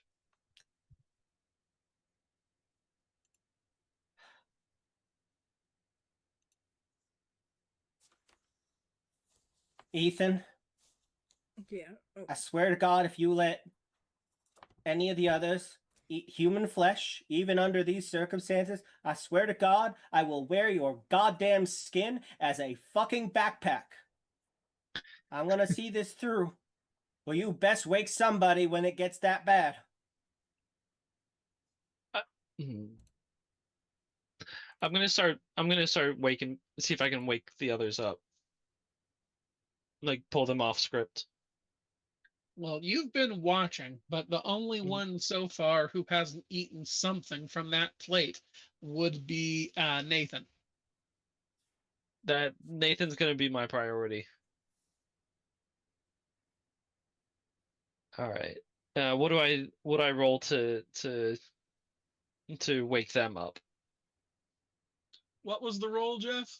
I'm going to pull that up real quick. Sorry. Let's see, the actor condition. Sorry, I've got a number of things up right here. That's fine.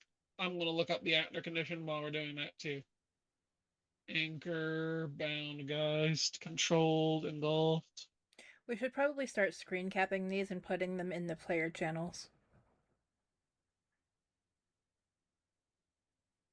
Conditions. Actor. Your actions are dictated by the echo in which you're participating. If an action the character compelled to make would be a breaking point for a crisis point or equivalent, if you suffer lethal damage or you attempt to break the spell with a reflexive resolve plus composure roll, being reminded by your true identity by someone not involved in the echo also allows an attempt to break the spell. All right. So you can poke someone and then they can make resolve plus composure to wake up. Okay. Yeah, I am going to do that. So, And meanwhile, I am going to force myself to vomit. yeah, so I walk over to Nathan and flash my phone in front of him that has some naked women on it. See if that pulls him out. Resolve plus composure, please.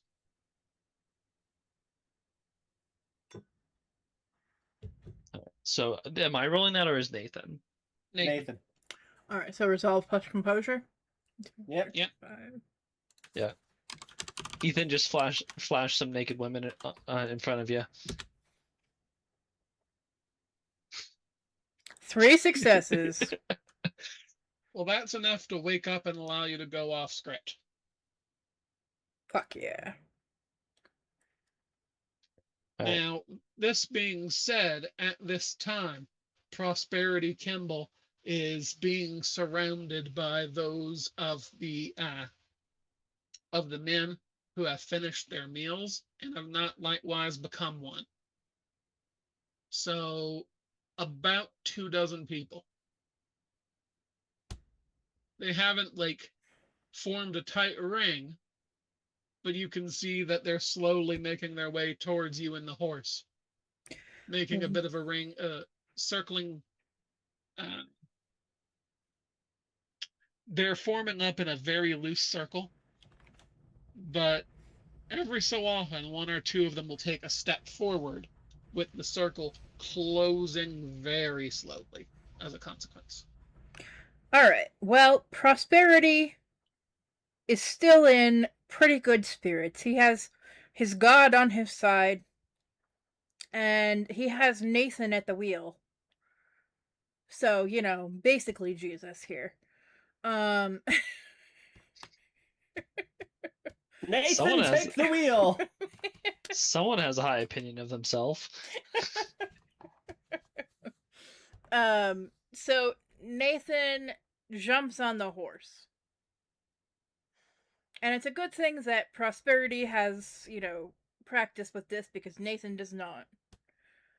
But they jump on the horse and he holds up his cross and says, I don't know, be gone, demon spawn.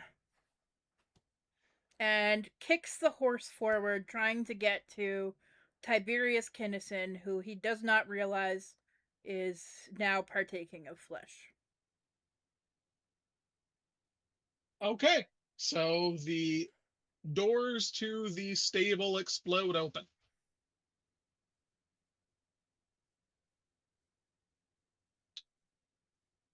So, Ty, you were in there? Yep. I come on out, having emptied out the contents of my stomach.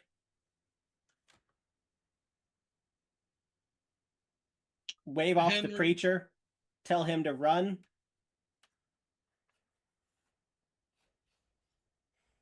Do you want to wake Barbara up too? Because she's the one playing Henry Doyle. Yeah, I'm gonna wake her up as well. I sent them onward, so they should just be wandering in the woods on their own by themselves. Okay. So yeah, I'm gonna go. I'm gonna chase after her, and when I get within earshot, I'm gonna start singing the was it the Lamb Chops theme song? Right. Make me a perception roll to find them. Oh jeez.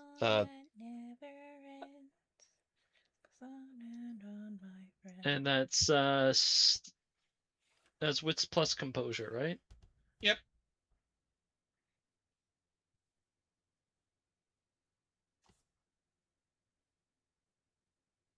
I'm gonna willpower that. There we go. That's better. All right. So you find Henry Doyle eating what appears to be a rotting cut of human thigh meat. It appears to have been dug out of the ground and sliced off a corpse, if you're any judge. Wandering vaguely in the direction of the Kinnison homestead. Okay. Yeah, I started singing the Lamb Chop song to try and break, trying to cause some cognitive dissonance here within her. See if that's enough to break her out.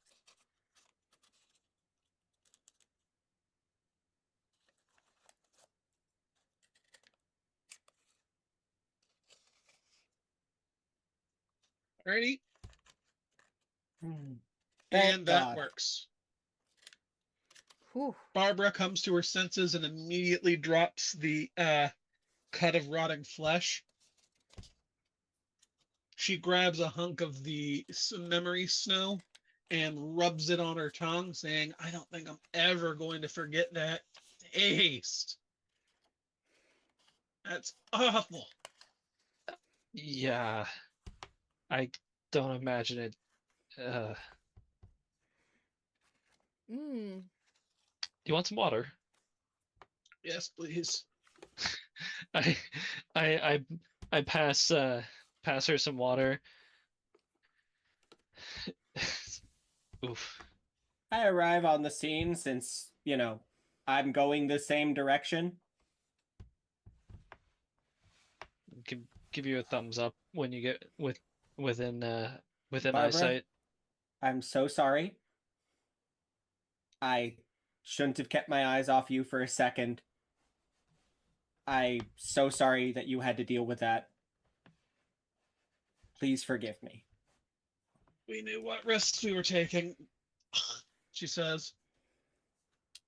You told me we were going back to see the memory of how the first Whispering Peaks settlement got destroyed. I wasn't expecting to have a fun time. If it helps, it wasn't real. Yeah, I get that one.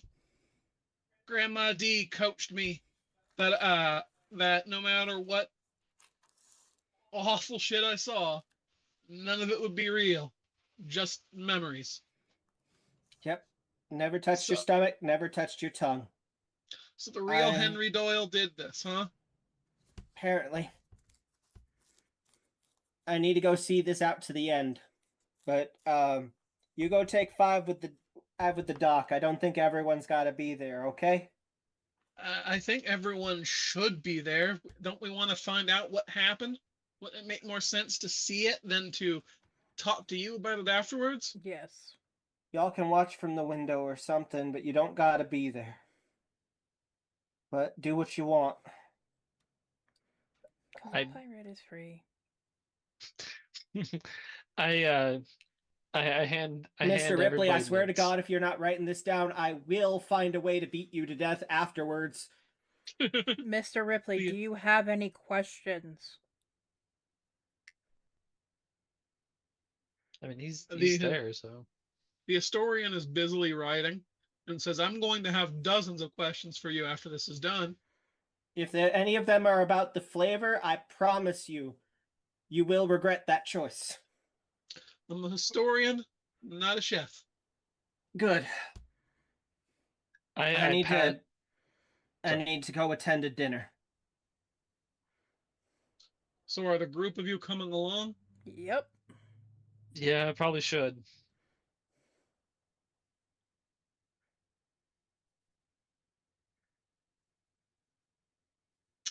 Okay. So the group arrives at the Kennison homestead. There is some sort of light inside. The blue light from the hole is now shining out of all the windows.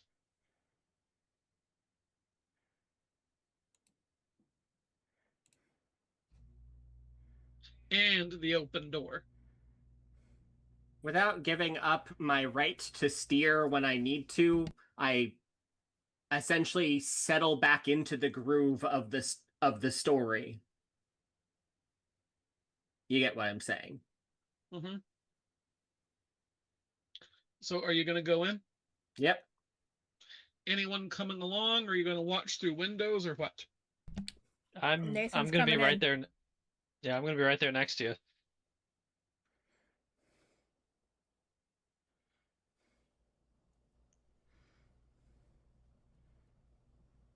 Prosperity is going to attempt to bless the meal. So the group of you enter the building.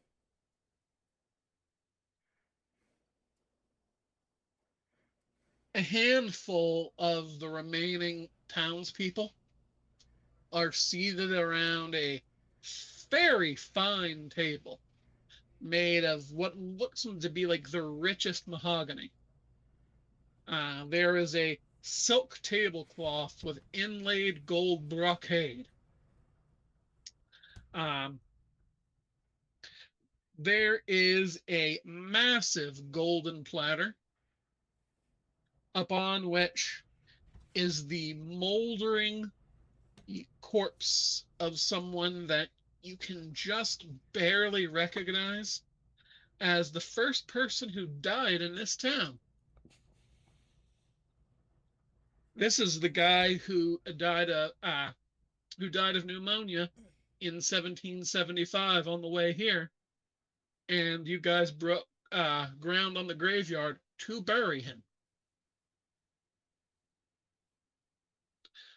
He's been hauled out, stripped naked, and trussed up like a large turkey. One leg has already been removed, and there are several slices from it missing. This must be what the other people in town have been eating.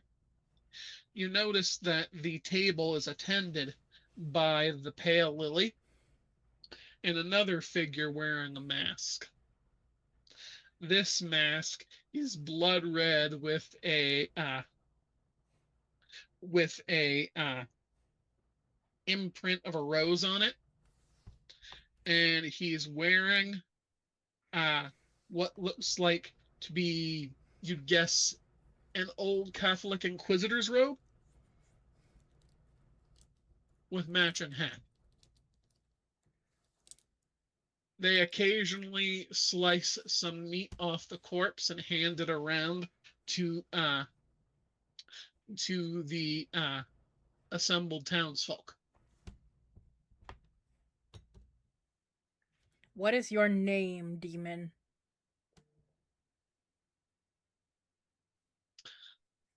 The one wearing the rose mask cocks his head. I must have had one once, when I was alive, but I don't remember. The master calls me the Crimson Rose now, as does my comrade in arms, the Pale Lily.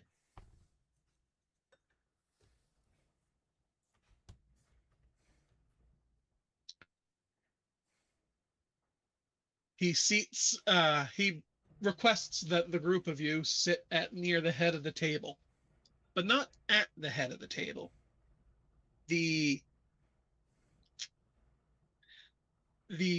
seat, the place where a seat would be at the head of the table, is taken up by a massive hole going directly through the cabin's floor and into the ground.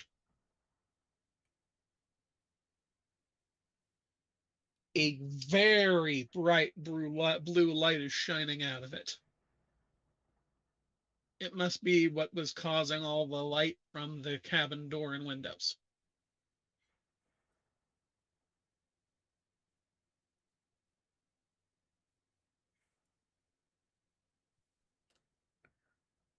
A voice booms from the hole.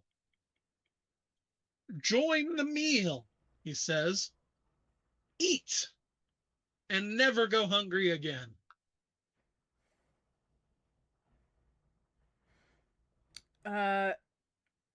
Nathan pulls out Prosperity's cross and stands up to start blessing the meal. Give us this day our daily bread. Forgive us our sins as we forgive those. Forgive us our trespasses as we forgive those who have trespassed against us. Bless this food for which we eat. Oh, I don't know the actual prayer, sorry. Lead us not into temptation, but deliver us from evil. For thine is the kingdom, the power, and the glory forever. Amen. The Crimson Rose seems a little surprised, but no one else seems to react. The voice from the hole in the ground gives a deep, booming laugh. Prosperity, Kindle. You're the only person in town that hasn't partaken. Do you know that? It is a sin to eat the flesh of men.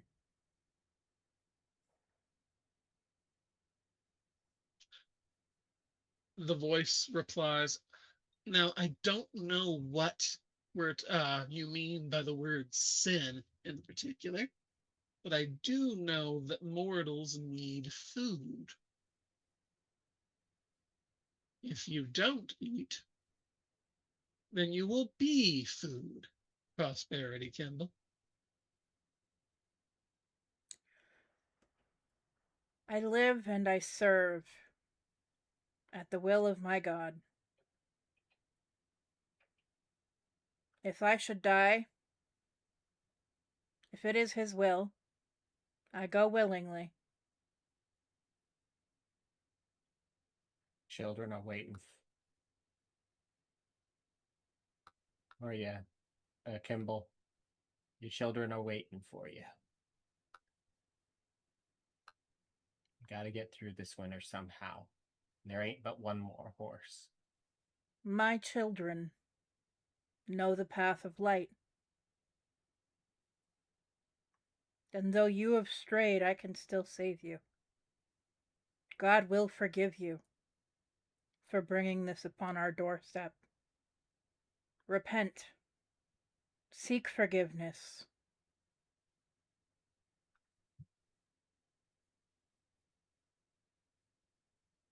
Else this town be damned forevermore. You're the only man in town who hasn't laid 8 teeth on this red feast. We're already damned here. If you aren't going to sit at the table, take the horse and ride. And what of your children when they return in spring? I'll be there to meet them. So will these men.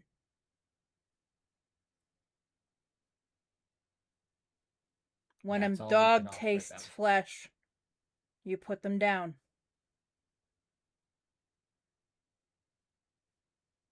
I suppose you'll have to forgive me then.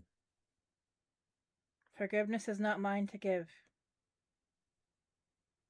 It is only God's. You must repent. I have plenty of repenting to do come spring. I assume at some point someone's gonna grab Prosperity and attempt to eat him, right? I So- wanted to let you guys have your scene. Yes, Tibbs? So I'm essentially more of a ghost than a ghost in this scene, right? Yeah, you're watching from outside, basically. Okay. Can I go see what the master looks like?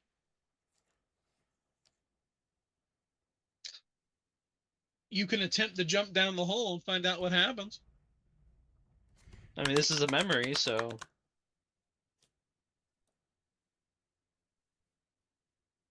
Do it. Do it, do it, do it, do it, do it. let's do it. All right. Well, I'm gonna look Evens down are- the hole first. I'm gonna look down the hole first. But like, Well, looking down it, you see a blinding blue light coming from deep, deep below. can I do an occult check first? Sure. Like, we all know this is Mammon, right? Well, not necessarily. He's been talking about want. His servants have the same naming structure. It could be a different version of him. Okay. All right, wits or intelligence? Either or would be fine. Okay, then in that case, I'm gonna go with intelligence because that's a lot higher for me. So intelligence plus occult, 3 successes. Alrighty. Well, given what you know, that light is probably from the underworld. Seeing as everything that you've known about the underworld and ghosts, blue seems to be the color it favors. Mm-hmm. Okay, and if in the memory that takes me to that if in that memory it is the underworld, if I jump down it, will it take me to the actual underworld, or will I be in the underworld in the memory? Or will it just fail? Well, there's only one way to find out. there's a decent chance that you'll just end up eating dirt on the ground too. Okay, let's do this. Do it. All right, evens or odds? Events. Yeah! Finally, one of us got one right.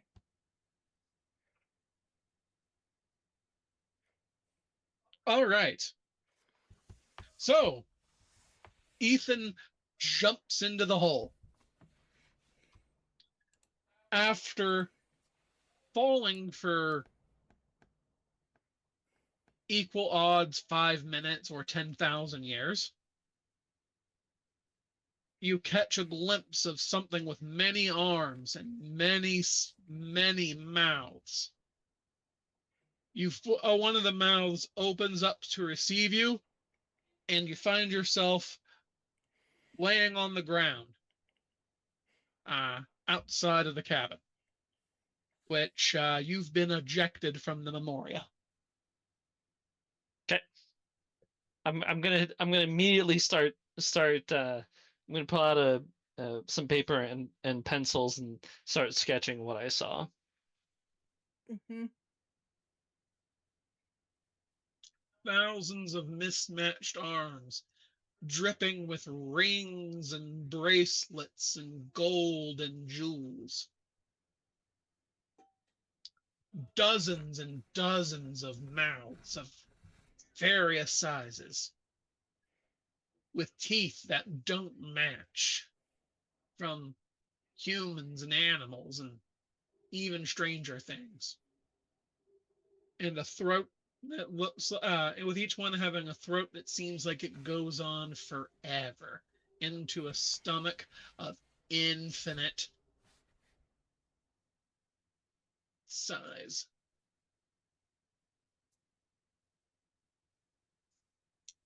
That's what you remember. Okay. Damn. So, Yep, that's me. back to Tiberius. Now, if you had said Scrooge, it looked like Scrooge McDuck, we would have absolutely known it was Mammon. Now, back to Tiberius and Prosperity.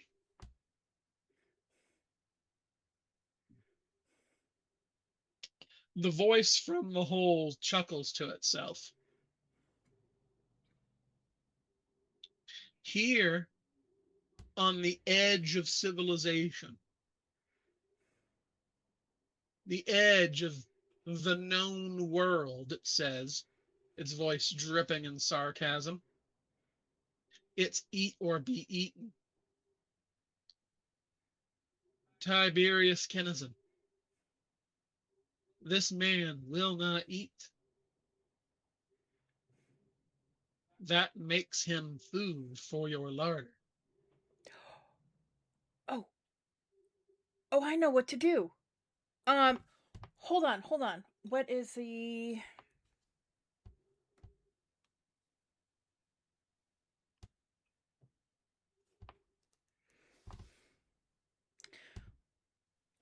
Prosperity holds up his cross again over the plate. Blessing on the bread, O God, the eternal Father, we ask thee in the name of thy Son, Jesus Christ, to bless and sanctify this bread. O God, the eternal Father, we ask thee in the name of thy Son, Jesus Christ, to bless and sanctify this water to the souls of all those who drink of it, that they may do it in the remembrance of the blood of thy Son, which was shed for them, that they may witness unto thee, O God, the eternal Father, that they do always remember him, that they may have his Spirit to be with them. Amen.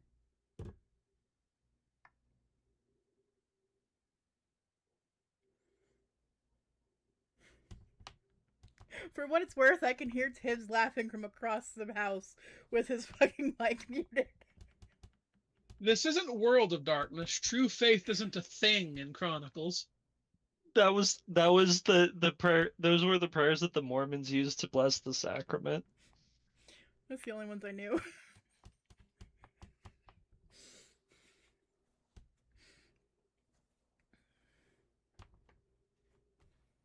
May I very seriously suggest that you, if you're not going to join the Red Feast, get the fuck out of here? Out of character? I mean, I've been I've been killed multiple times now. Just No, eat you me. will So- actually get hurt in this. This is Canada rules. If you die in Canada, you die in real life. Oh. Well, fuck. I've been trying to get you out of here for a reason. Grab the horse and run. Because my alternative is to shut the dream down. Alright. So, Kenny, I can, even though I'm off track, I can still feel the track, right? Yeah. Does he eat? No, Prosperity did not eat. Then I follow along with what he would have done and got out of there. And then I light that house on fire.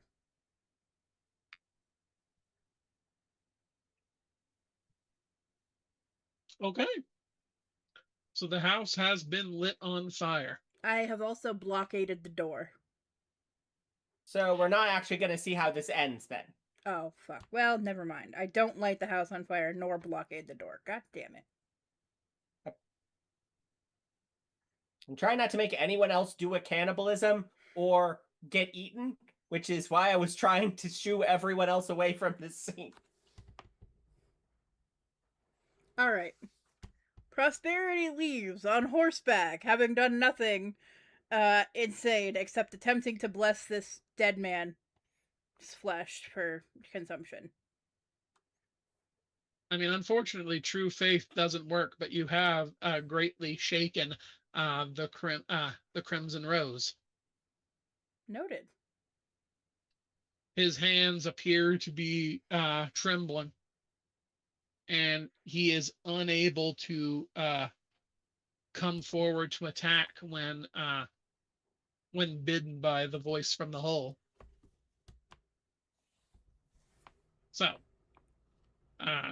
Prosperity does escape, and this will be the time for you to leave the Memoria because Prosperity does not survive. I leave the Memoria.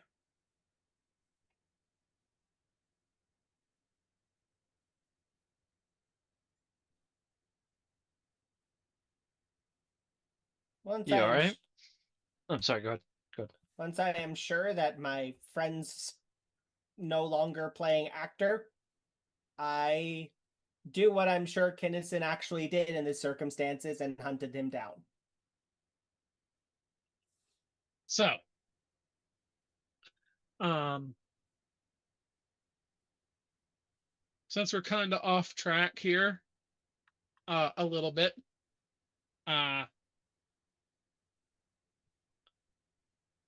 I'm going to give you two options. Mm-hmm. Do you want to continue forward and see how this ended, or do we want to call it here? I would like to see how this ended. We've Yeah. got 30 minutes, and I'm just going to ask us to put on the cutscene goggles and follow it down the hole. Is that okay? Yeah. The larder stopped. The people of Whispering Peaks continue to gather for the meals. There are less of them every time. The first corpse is eaten eventually, and then others are put on the table, one after the other after the other. The graveyard is dug through, and then the fresher corpses. Well, the fresher corpses are come first after the first body is eaten. But and eventually, bodies are exhumed from the graveyard by the townsfolk.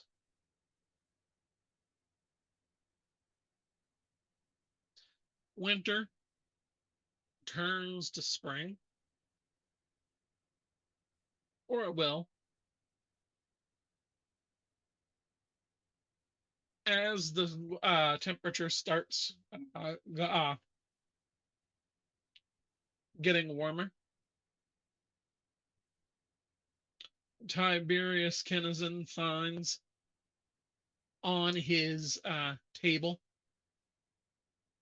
a mask, darker gray than the pale lilies, emblazoned with a picture of a peony. The voice from the head of the table that speaks from underground tells you that he's held up his end of the bargain. Spring is coming.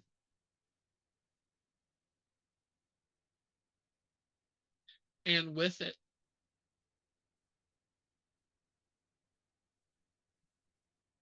outsiders.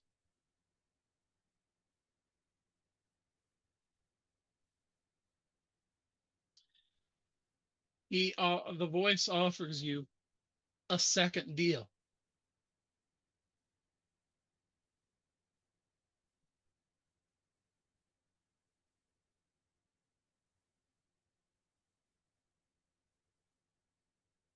This mask will ensure your continuance upon your death. And I will give it to you if you use this next life to join the Crimson Rose and the Pale Lily in my service. When it is found what you have done, you will not survive the spring. I never intended to. The house is in good order. I've chopped firewood that should last all through next winter. I've done everything I can. The fields are tilled and waiting for seed. Family will be able to take over for me when they come. I just need to leave a note, and I'll get to work, sir.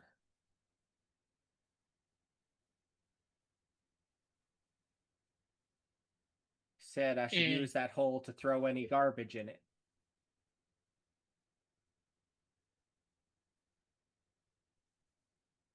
Kinnison stands by the hole, raises his flintlock one last time, after leaving a message in a locket. I love you. Don't look for me, and don't mourn me. My sins die with me. Tiberius Kinnison, 4th of March, 1780. I naturally bail out before he finishes his suicide over the wall. And that ends the Memoria.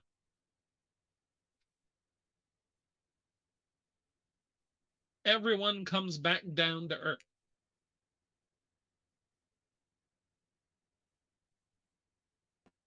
Ooh, that was a bit rough. Well, got your answers, Doc? This explains a lot, says Mr. Ripley. I don't think anyone will believe a word of it, except for me, you guys, and our friends. But well, you know where a to look secret for the history is better bodies. than a lost. Yep, and a secret history is better than a lost history. Perhaps something we did can help you find some evidence to outline that which we can know. Can we go get food? Not meat. No meat. Not tonight. None. All right, is there anything else that you guys wanted to do today, or should we call it? All right, then I think the curtain goes down. Everyone, let's do Hold our on, aspirations. hold on. I was muted. I would like to do one thing before we leave. Yep. I would like to oracle. And the question I will be asking is, where's the right server? Sorry. What has been forgotten here? Okay. So oracle plus synergy. I have 5 Oracle and 8 Synergy, so 13. Can I have my keyboard? Are you? I'm going to be a little less mysterious than usual since you have such a big dice pool. Go ahead and give me the roll. I'm trying. Thank you, Olive. Is Olive helping? 5 successes. In the shadows of your mind, with an exceptional success, I'm going to give you a pretty clear one. You can see a vision of a coffin being put in empty ground and a gravestone being erected above it. A ghostly hand makes its way out of the grave, pulling on the stone in order to pull itself upwards. The guardian Geist of the graveyard stands watch as more and more bodies are added to it. And then the crimson rose and the pale lily arrive at the grave. The Geist fights and is defeated. Together, the two reapers bind the Geist into its corpse. And it is exhumed. Trussed, cooked, and placed upon a familiar table. You see a vision of the meal, and as the corpse is eaten, the screaming guardian Geist is devoured as well.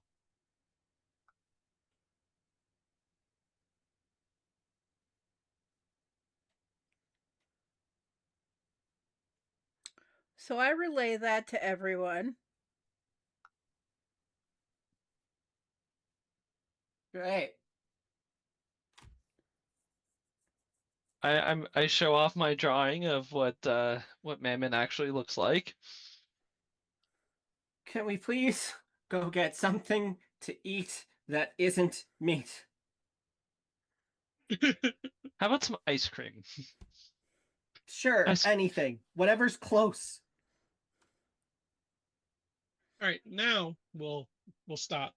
So I'm gonna give everyone 3 beats, and since Ethan took a low action but necessary role in today's work, I'm going to give you an extra 2 beats. Oh, okay. Because there's a decent chance you're not going to have fulfilled many aspirations today. Well, let's go through the aspirations. Get scholar for college hockey. Did some more hockey stuff. Yep. Find a way to put the Undertaker underground. Well, we're working with Mammon. Knowing more about what's going on around here and how things are connected to the underworld, I feel is important for making those choices. Sure. Sounds good to me. Go back to the past. Samurai Jack and sorry, I did the Memoria today. Yep. I figured out what happened to Goodman Kinnison and our family's relation to the start of Whispering Peaks. I know what he was here for and why he has contributed to the horrible curse on this place. It's all his fault, actually. Fair enough. And figure out where the curse started. There we go! We did it! I'd say that's a curse, yeah. Mammon is definitely part of the horrible curses on this land. So we just need to figure out what happened with the second one. Whee! If you want. But I mean, eventually. Probably not next week, though. All right. Is that all on your end? Yep, that's all 5 of mine. Who's next? Go ahead, Tibbs. Sorry, where did it go? There I've it got is. him up on screen. Okay. So, first aspiration.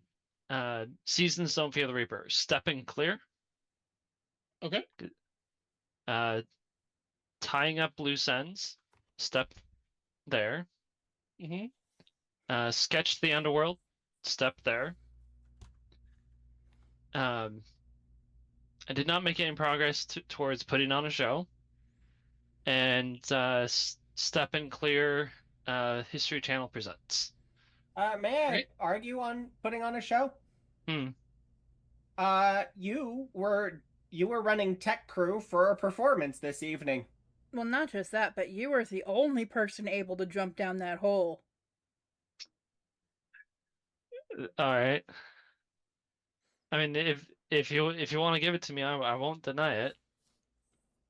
Makes sense to me. That's me. Right. And Next. then mine, drill the hole. Definitely took a step. Yep. Grow the crew. I definitely think we took a step. Because You fed the cat. yeah. Zaketo. Find out more about the Hungry Eye. I am actively in pursuit of his tarot deck. Fair enough. I'll take that. Feed the cat. I would like to take a step towards because it was not satisfied. Yeah. And draw a card. There's an oracle deck. I oracled. I think that would count. Okay. I'll take it. Cool. That's me. All right. Well, thanks everyone for coming out today. We really appreciate it. And I hope you all have a good time. Good day. Bye. Bye.